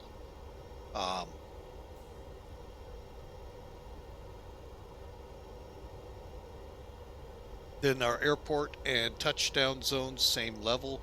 Missed approach, hope you've been reading, because we're going to keep going. Okay, and then what's required? The big thing of, like most airports, folks, what you see coming down on the glide slope may not match when you look up for the visual cues on the PAPIs, FASIs, whatever you have. Approach lighting system for visual. So be ready to compensate to go visual. Okay. There's our approach route. Bucks, 10-mile final. Promise, 7-mile final.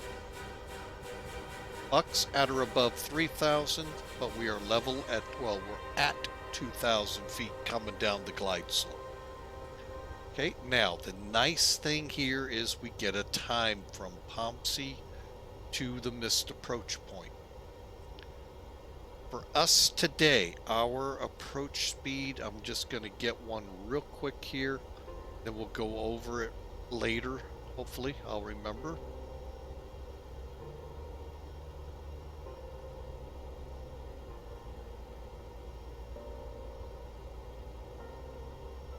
Okay, we're coming in one left. Compute. Okay, so we're right now showing a VREF of approximately 134, or approach speed. All right, that's our just a vague look at it.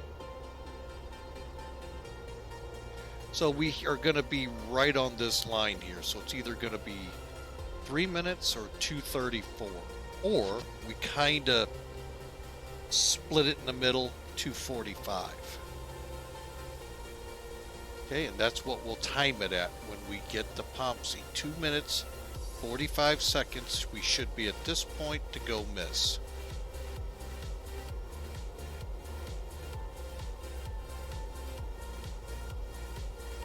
And a general 700 foot a minute descent in that ballpark. A little bit more probably, but get the, again, we have to kind of interpolate what the chart is saying, because it doesn't say 134.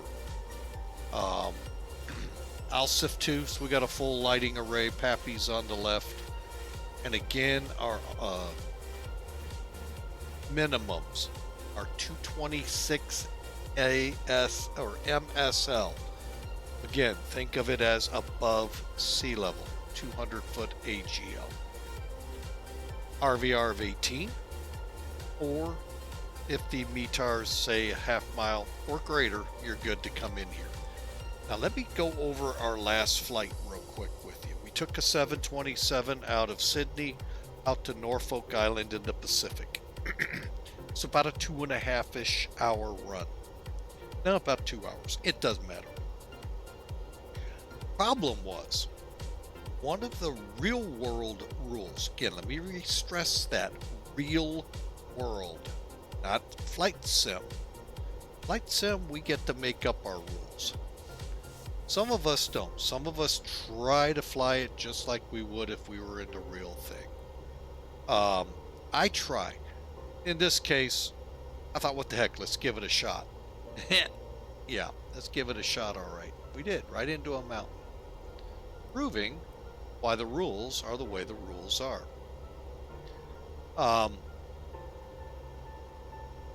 You're not supposed to depart your airport if the airport you're going to is below minimums at your arrival time.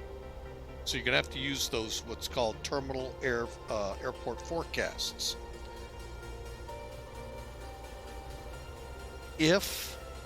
So it could be below minimums right now when you're ready to take off. But if you're not going to be landing right now, that's irrelevant.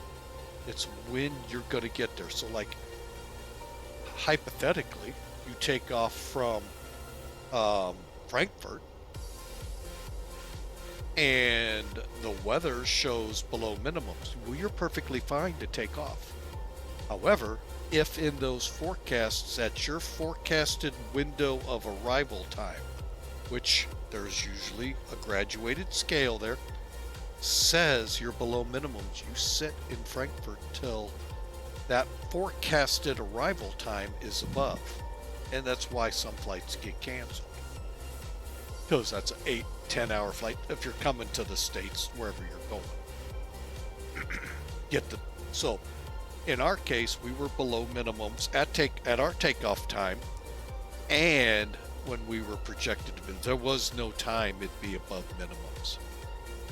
And so by FAA rule, you weren't able to fly that flight. And it doesn't matter what equipment you have, folks. It's just the way some airports are. I mean, it's an RNAV approach to start with into that place. So you already are going to have elevated minimums. So it's not far from bare bones. So, but anyway, we saw that in all of its grandeur in that flight. It's right over at our YouTube channel. All you got to do is click there to get to it. And it's the latest video out. So that's why we got to watch those minimums, make sure we're good when we take off. That's why a lot of your airlines take off, folks. When you hear it is, my God, did you hear what the weather is where we're going? That's why, because by the time they get there, the fog may have lifted or the front may have been forecasted to move. Now, that doesn't mean they can just blast in. They still got to be above minimums when they get there to make the approach, or at minimums. And then it gets the roll of the dice. Will they see? Will they not? So that's the whole gist of what went wrong. I never came, well, I did pop out of the clouds. I didn't see any runway, but I did see a hill. Couldn't get over the hill.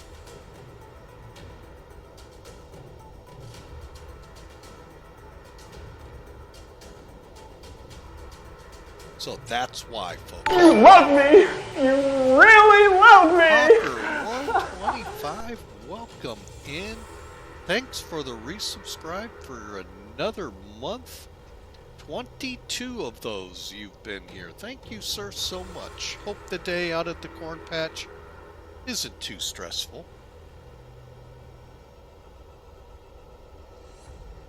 But again, sir, thank you so much for the resubscribe. We sure appreciate it.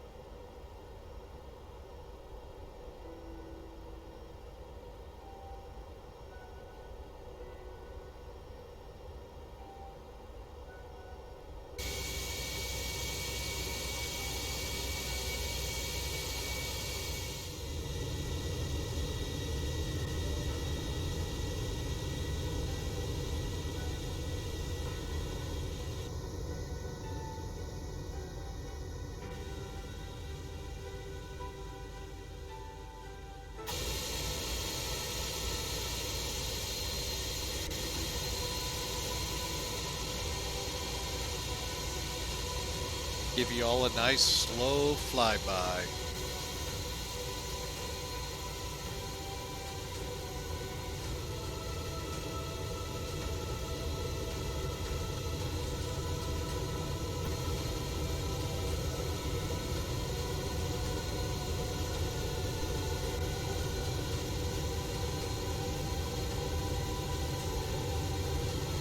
Yes, sir, we are indeed.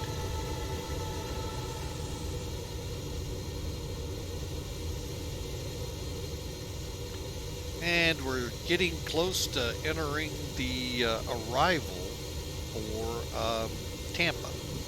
Now, still quite a ways off. I think we're a good 300 out. MCO approach. Yeah, we don't have approach. I thought I saw something where we might have approach. Oh, that's not right. Hang on a second. That's refresh. Nope, just Orlando does. Okay. Right there.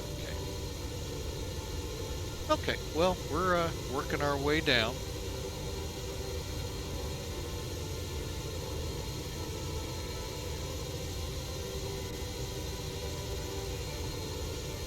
Welcome in, Spaceman. Saw you there. Hope you're enjoying seeing your fleet in the air.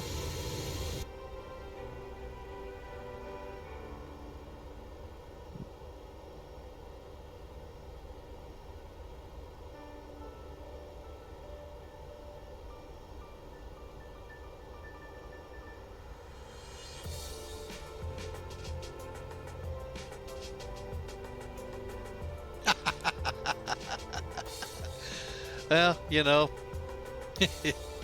yeah.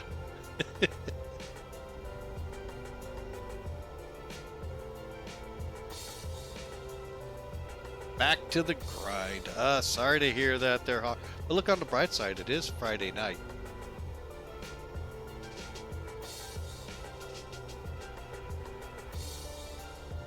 All right, folks, so we are slowly getting into here. Let's see if the FMCs are, yes, they are 108 miles from top of descent.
All right, so we're getting closer.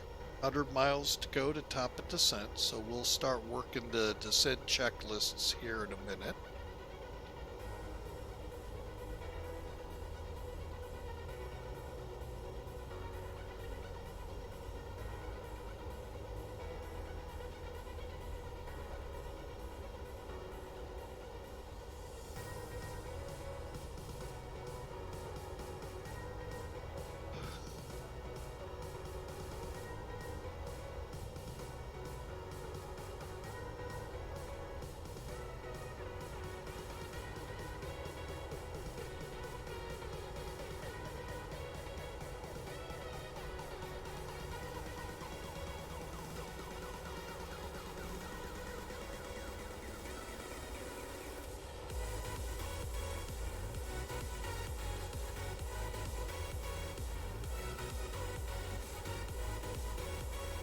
So I hope y'all are enjoying. If you are and you're new to the channel, we'd love you to smash that follow button.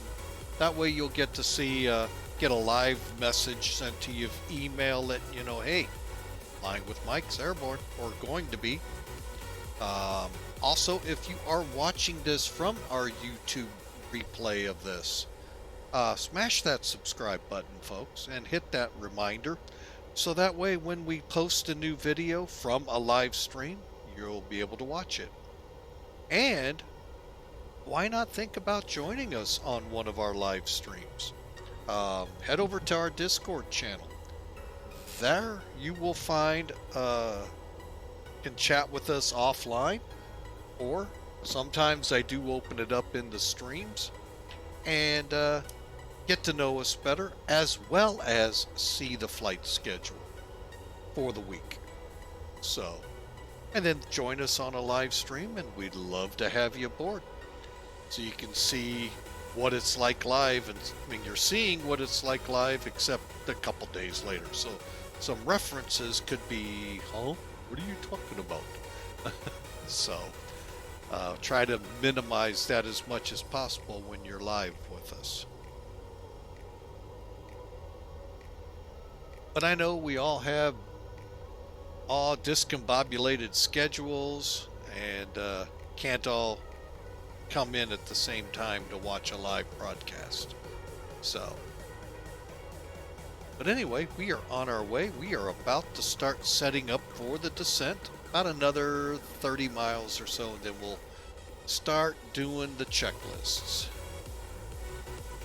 Hey, welcome to flying, folks. It's nothing but checklists. Monitoring and checklisting and watching and managing an airplane.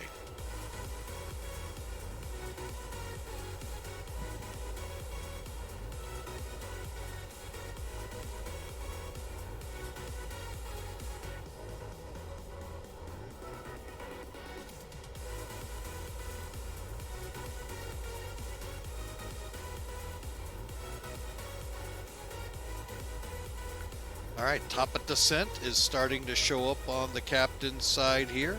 So once we get it down to around just above the 40 ring, we'll start setting the dials up. So enjoy the music for a little bit longer, folks, and we'll start our descent here shortly into Tampa Bay.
All right, folks, now would be a good time also to put in a prediction.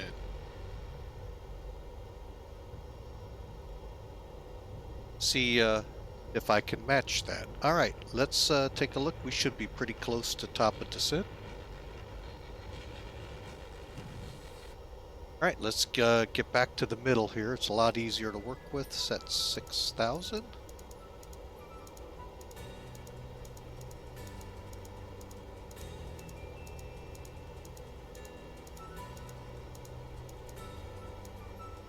Okay, and let's go down the checklist here. Okay, seatbelt signs are set. Let's go to the INT page.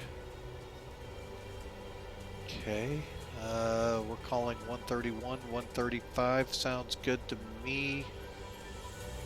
110.30. Told you we're going to set that in a different radio. It'll be this one here. 110.30. And then our course is 187.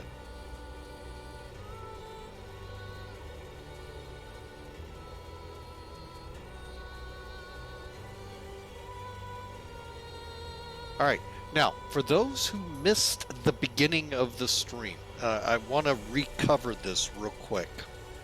One thing with flight factor aircraft that sometimes irritates me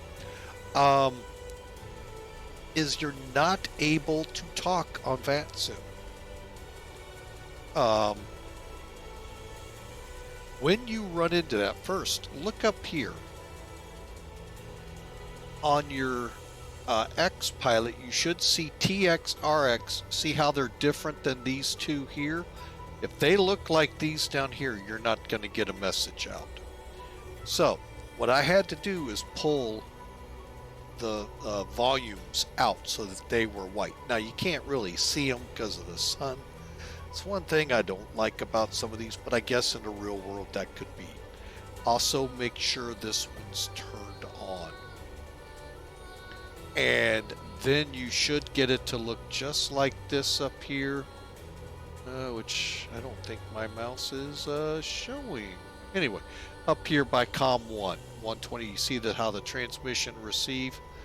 One's kind of bold, one's kind of like, what the heck is that? Well, that's what it is. And then, of course, make sure your push to talk works. Oops. Transmitted. Whoops. Whoops. All right, top of descent now 20 mics out. All right, now how to make flight factor descent? Couple of ways. You can always, let's just start with the FMC. You can always go to the descent page. Now, if you're in like some of the aircraft that have an RNAV page or VNAV page, sorry, click VNAV and then next page till you get to the descent page. But you're basically looking for the descent page. If ATC told me right now to descend, that's how I would do it. You can always wait for it. Or you could set it on your cruise and then initiate it here. For us, we are now, and I think hang on, I want to see if that's coming down. See, now we're at 10. I don't like that when you go to the descent page, you can't see it.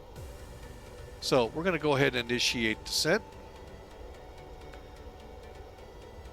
And see how well it does. Now, you notice we have what looks like a glide slope. This is going to be this. Why do we have a glide slope this far? We must be close by an airport. Same frequencies. All right, here is our glide path, folks. This is the famous Boeing one, and as we draw closer to where we get on descent, then the aircraft will start sinking, hopefully steeper. We'll watch.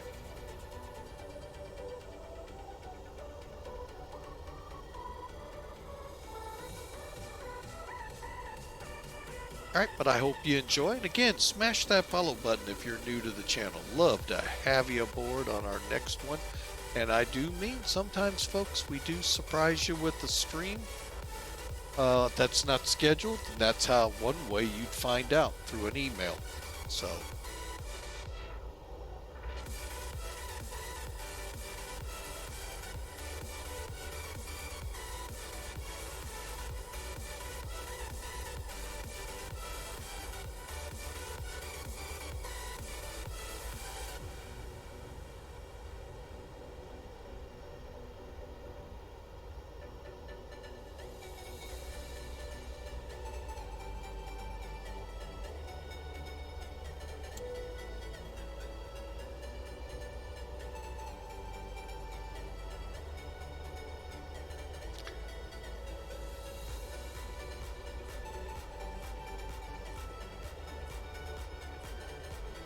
if you're watching, you can see we're starting there. Let's see if we start steepening.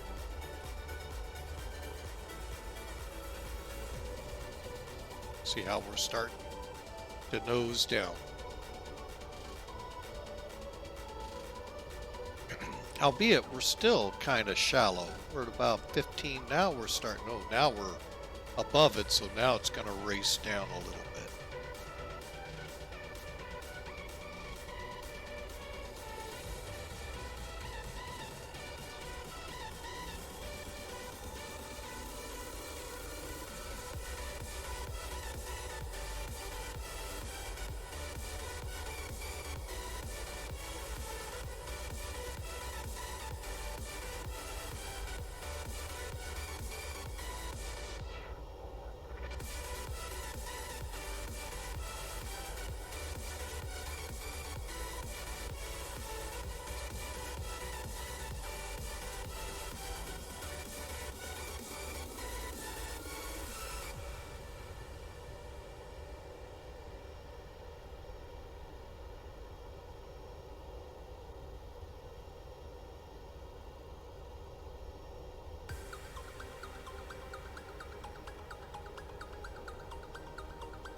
All right, so we are descending on course now. This big line right here is going to tell us how our descent is actually going. Let's see how it looks over. Right now, it looks like we're going to be early, I think.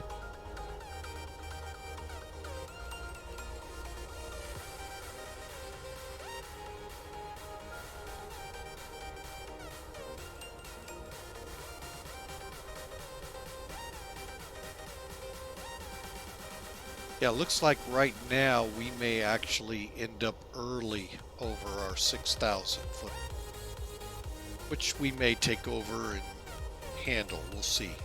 Now you can see we're descending right on profile.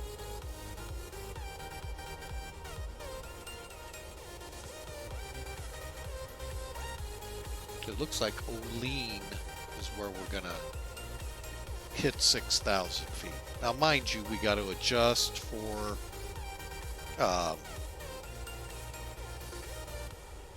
10,000 and 250 and all of that good stuff. So, but again, glad you all are here. Hope you enjoy the ride in. Let's go ahead and set. Yeah, look at that real quick. What's the runway length again? 8,300 feet. Okay. And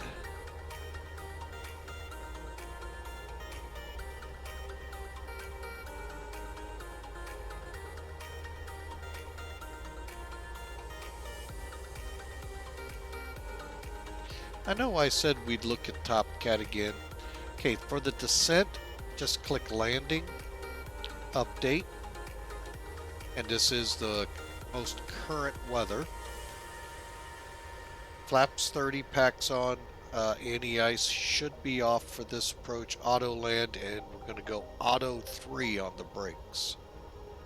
So we can set that over here already. One left. Uh-oh. Am I looking at the right runway?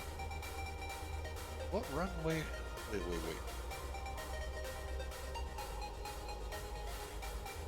19 left.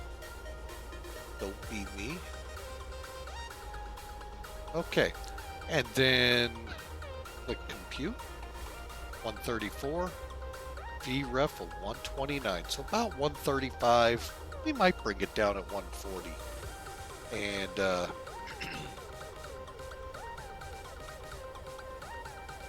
take it down to there.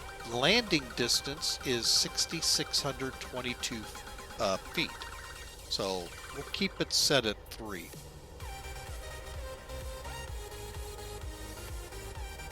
Okay, and everything seems to match up.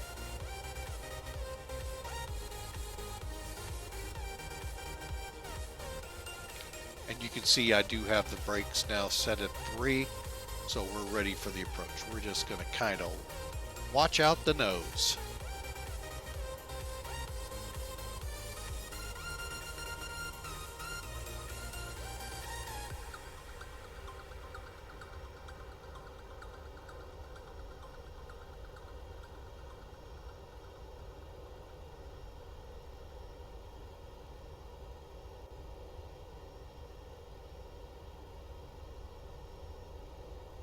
Okay, we'll go ahead and end the music here, and let's head on down. Let's see what looks like in the windows.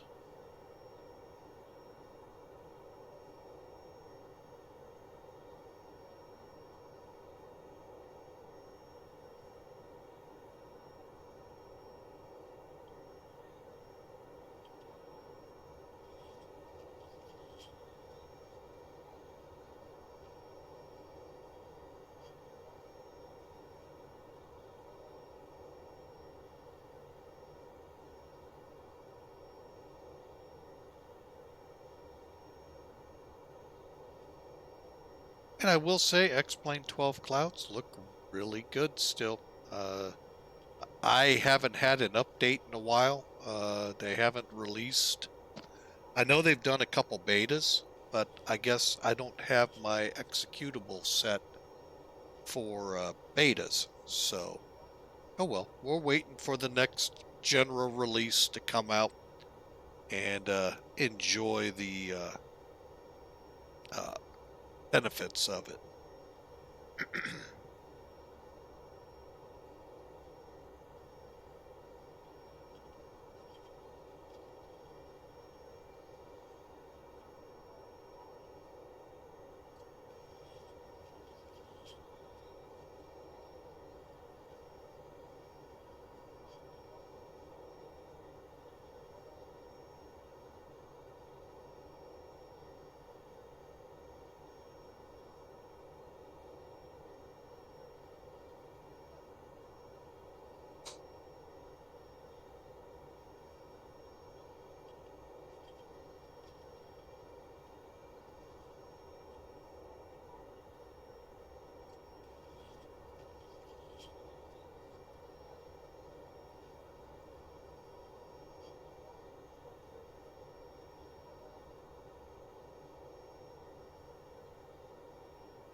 And the radar isn't all the greatest here.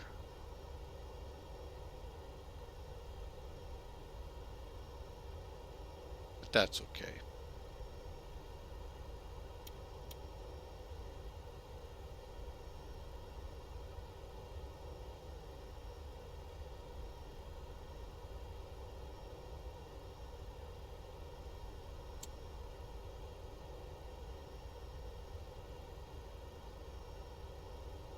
Okay, let me start dialing in some stuff here.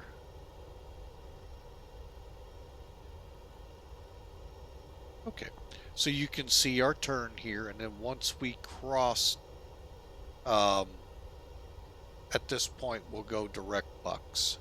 Now, I could actually just do it this way, set it straight onto it, but we'll vector to it. All right, and we should be on the ground here, folks, in the next 10-15 minutes. So hope you're all set and ready to go. Let me grab the latest and greatest altimeter, which is 2994.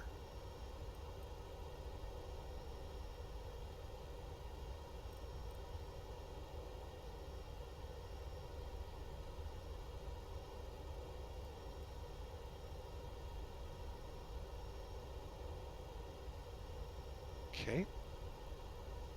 And time for get those lights on.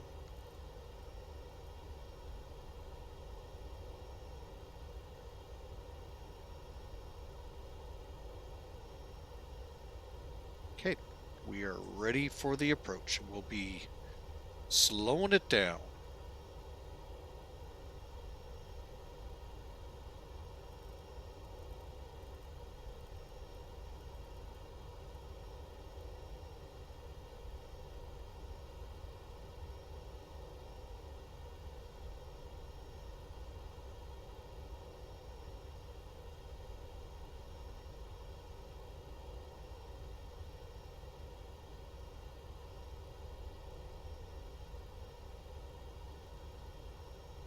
Actually, I think I will take over.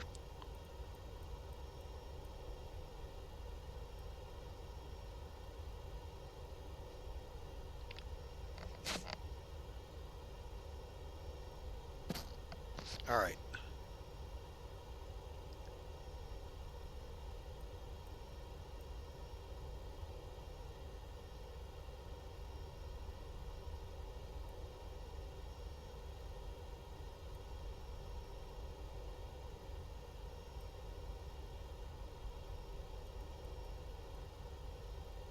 Okay, it's time to slow her down to 240.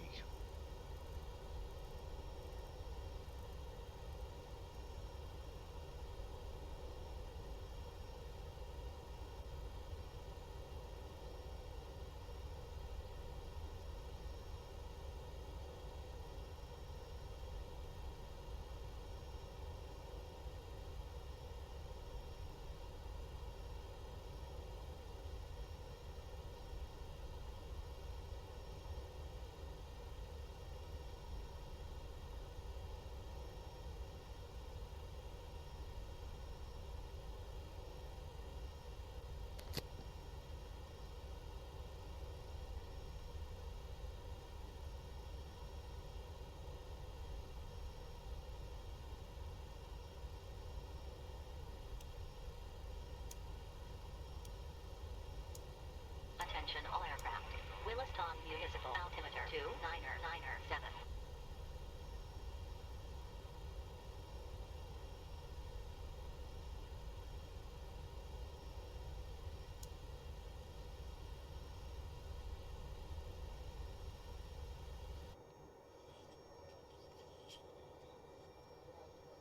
See how the ooh, get that.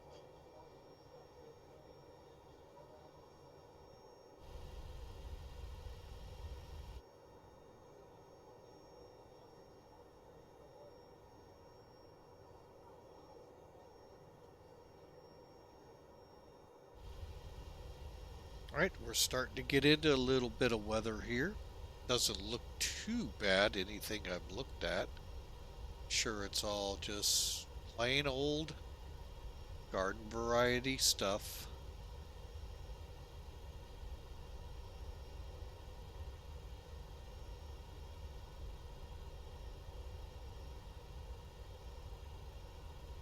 Okay, so we're below 10,000. Alright, so transition set, runway lights, speed brakes as required, VNAV set, and we'll be ready to deploy flaps as we need to.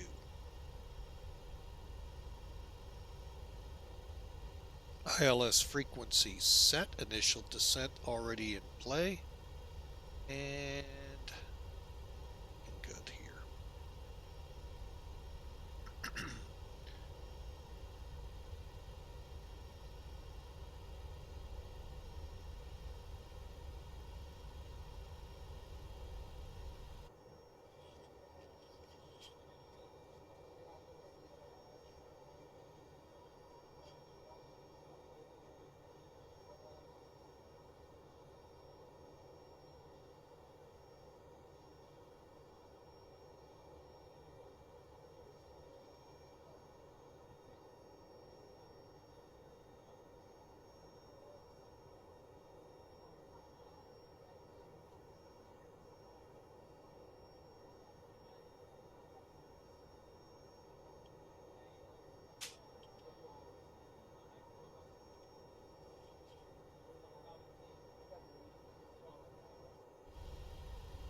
All right, we are approaching our altitude. 20 miles out is our turn to jackball, and then we go to bucks.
All right, folks, as you can see on the nav display, we're just about to 6,000 by just looking at the green arc here, Dades and Lizard and Jackball, then Bucks. So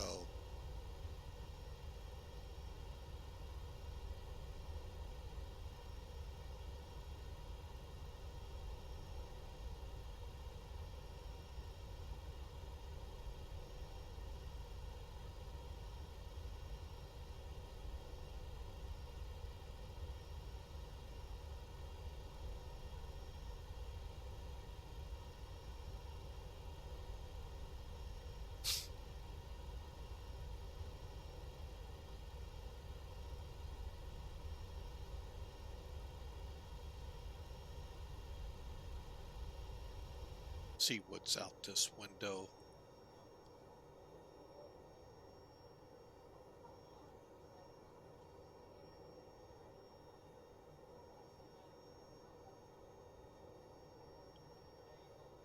Doesn't look like a lot, and except in the cities, that's how, oh, excuse me, how it is. All right, so coming into Dades, and then we're gonna begin our turn over to Jackball.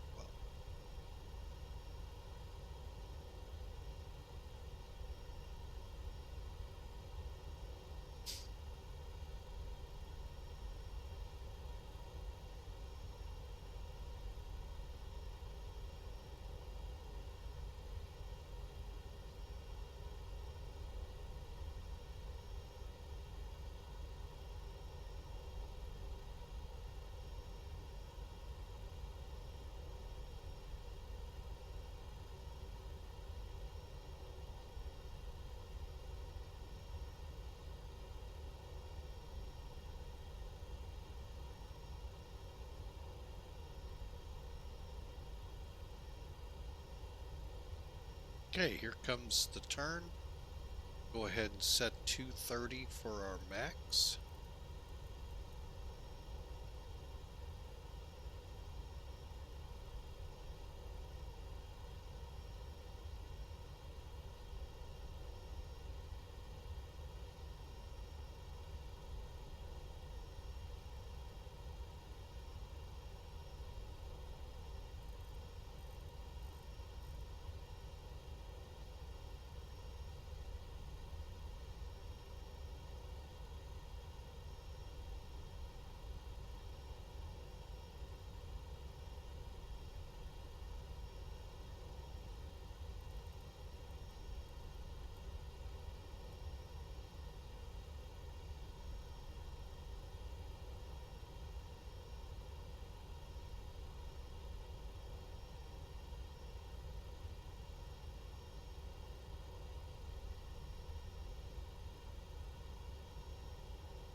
Okay, here we go. Making the turn to Jackball. $6,000. We need to be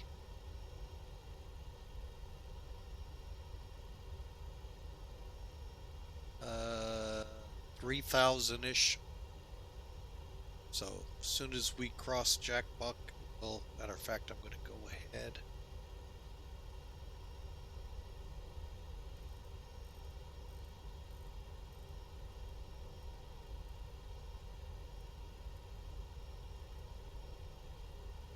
Okay, and set 1,000.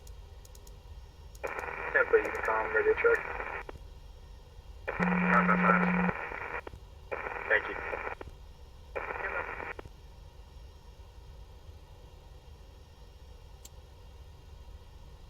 Hey, set 10, okay.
Right, set the localizer.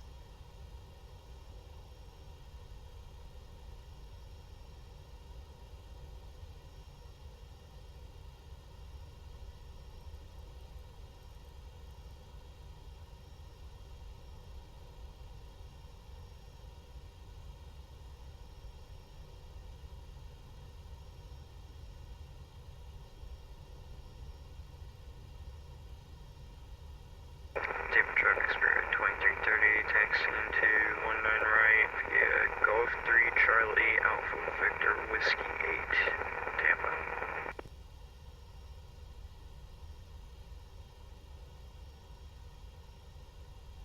Hey Spirit, can I ask you a question? Go ahead. This is my first time flying IFR and I'm so close. I'm just at my FMC and it's just like being weird.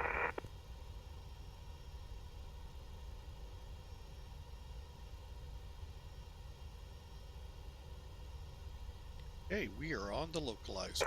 What's going on? It's my first time flying IFR and I'm FMC part of my checklist and I'm like so close and something's wrong with my FMC. I don't know though. What aircraft are you flying? EXA320.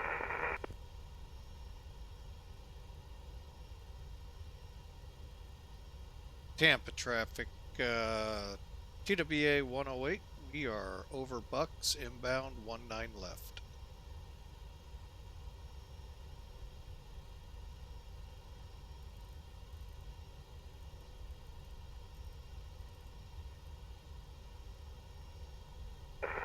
Aircraft that's needing, what's your call sign? JetBlue 2629er.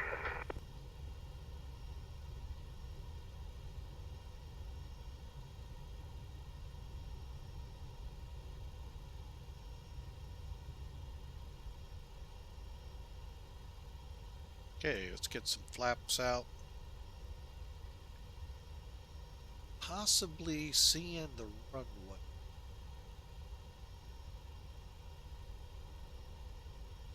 Go gear down.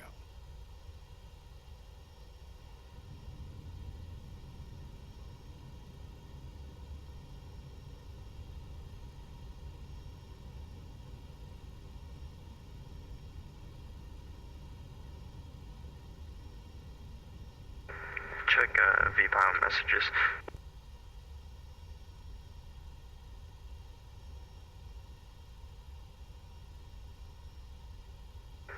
I got nothing. Outlook.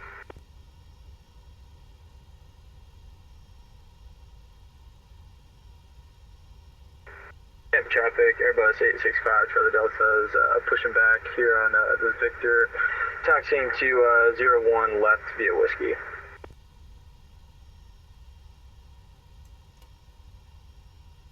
Tampa traffic, we're over Palms, TWA 108, 19 left.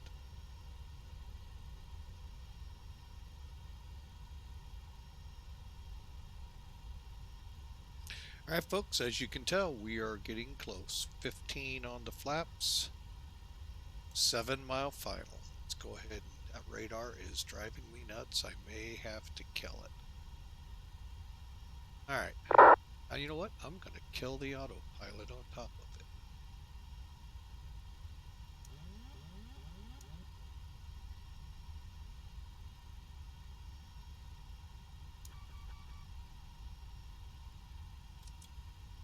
Okay, plane's mine.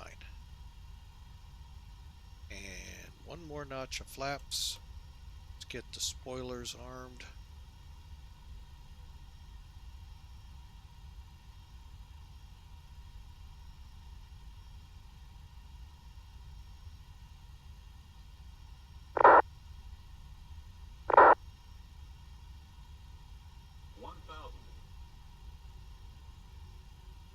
Okay, coming in. Looks like we're right on glide path.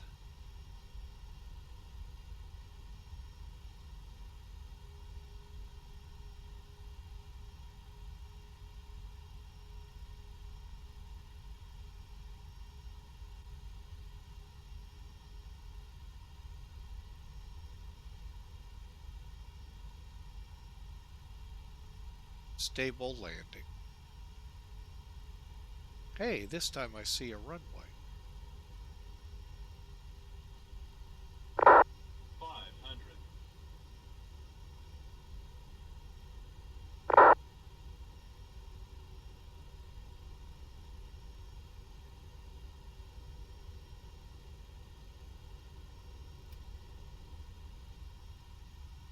Minimums.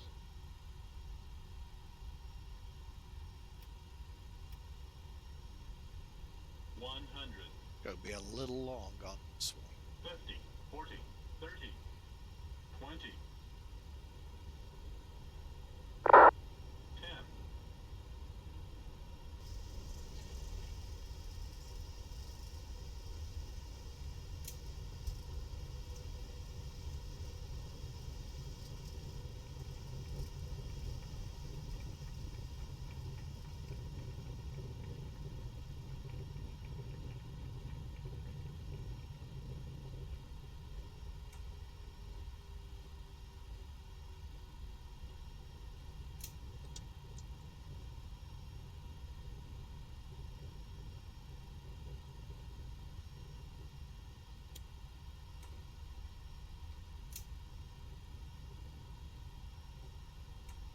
Tampa traffic, Airbus 865 Charlie Delta's taxiing via Victor 8 Whiskey for takeoff on 19 right. Tampa traffic.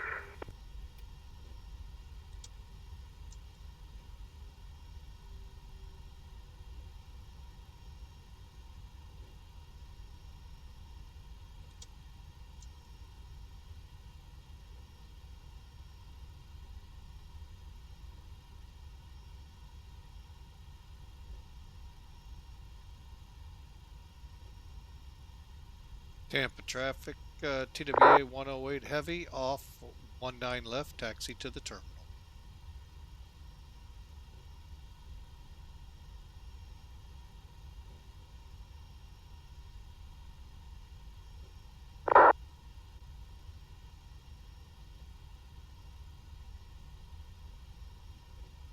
Right, first things coming off are the radars.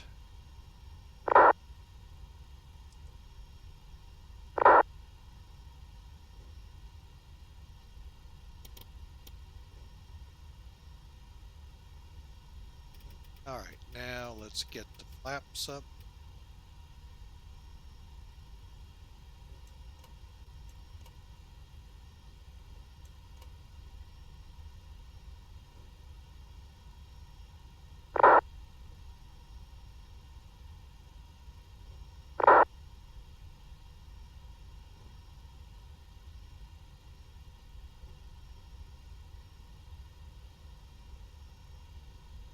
Oh, didn't turn on.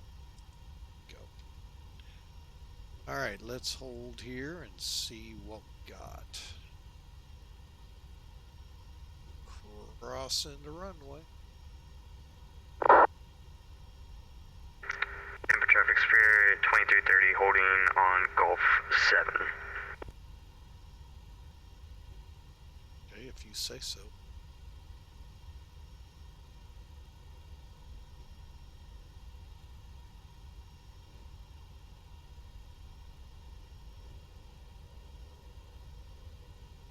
All right, which terminal to go to?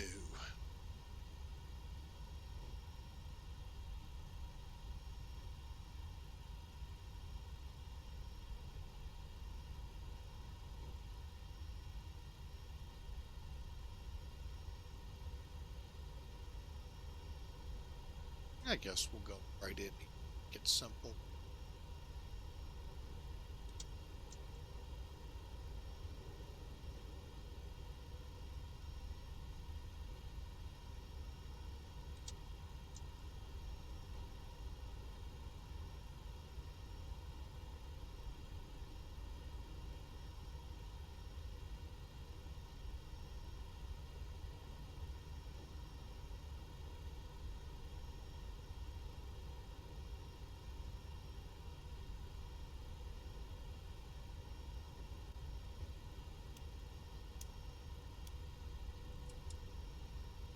Okay.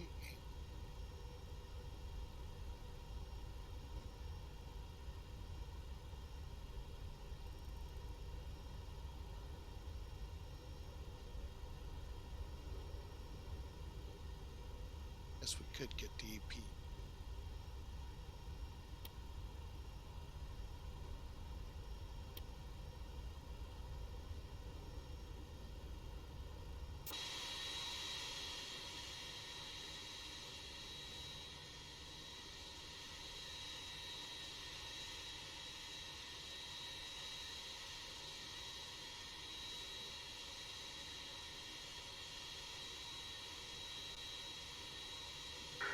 Tampa traffic, Airbus 865 Charlie Delta is departing 19 right, northbound, Trip Tapper.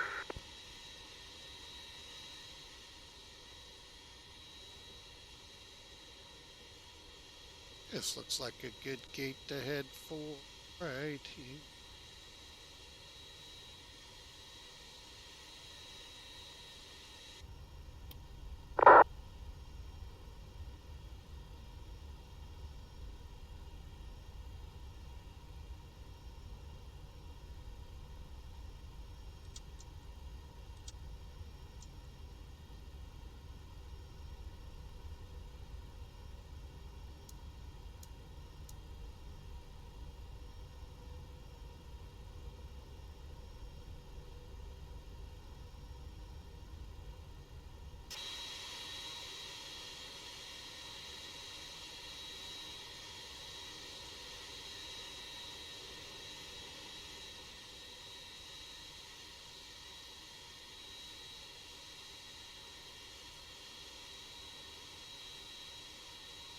Brake set, we're in the blocks. All right.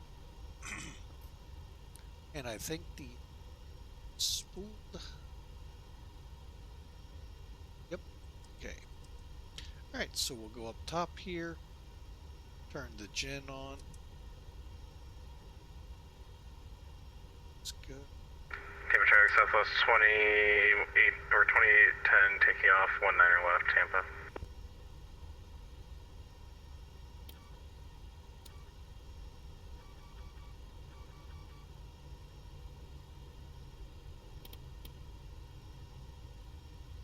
Okay, and there you go, folks. We are now into Tampa.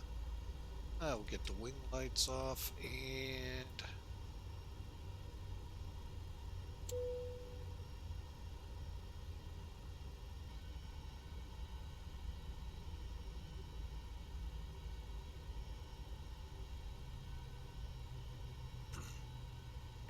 Temp traffic, Airbus 865, Charlie Delta is exiting on the downwind for northbound departure. Good day.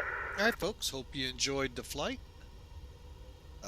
We have made it in here. Let's check some stats out here real quick.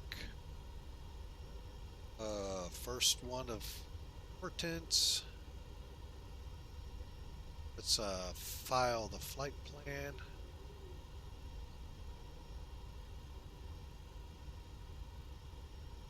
Okay, looks like that went through good. Let's just double check.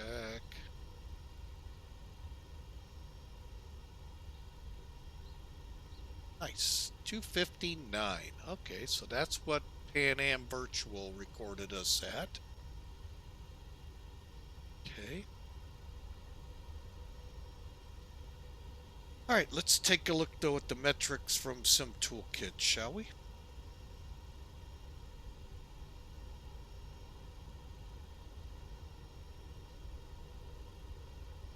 All right, so there you have it, folks. As we come in here, you can see the routing. I can zoom us in, and you can really get a flavor of what we did for the approach. Now, it's showing 341, so let's finish the flight. Select the flight.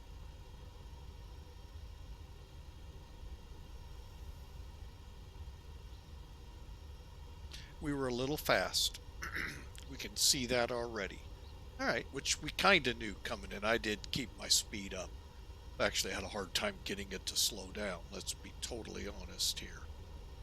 All right, so 19 left. There's the threshold where we're allowed to land at. Anything down this way is good. And the landing zone ends right here, which we're not far from it. So 2,600 feet down in 8,000 foot runway. Not ideal, but we are still in the landing zone. But on the center line, look at that. 0.75 off the center line. That's a rarity for me. So that I'll go away.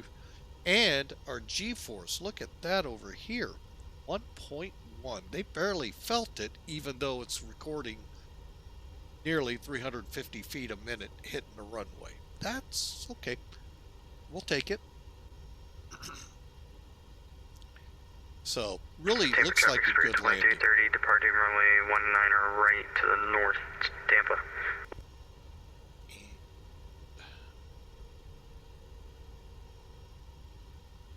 Alright, so let's go up a little bit here. I want to get rid of a couple other things.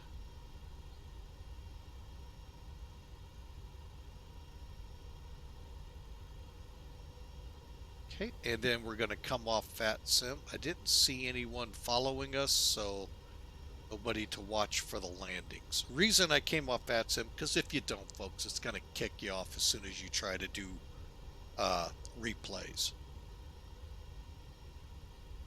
All right, let's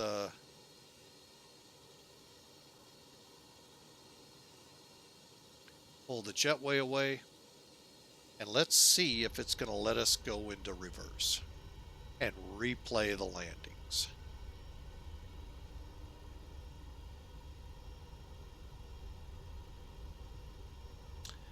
I'm thinking it's not. So, all right, well, we'll give it a second here, but you know what, folks, it's still been a great day. Yeah, it's crashing to desktop. It happens, folks. So, folks, it was a great day of flying. We're just waiting for it to actually do it. So, I hope y'all have a great weekend. It looks like we had a great flight here, a lot of fun, even though it was kind of long, longer than I normally like, but it's still not bad. And so let's go ahead. We'll get our exit music going here, and wish you all a great day, and we'll see you in the next stream. And remember, folks, verse of the day that you see up there, give thanks to the Lord, for He is good, for his steadfast love endures forever. God bless.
You know, folks, I just noticed something. My opening screen had the wrong destination and departure point. So, welcome to live work. My apologies. I hope you all have a better go at things. Yes, it finally crashed, and we hope you all enjoy your weekend. We'll see you on the next stream.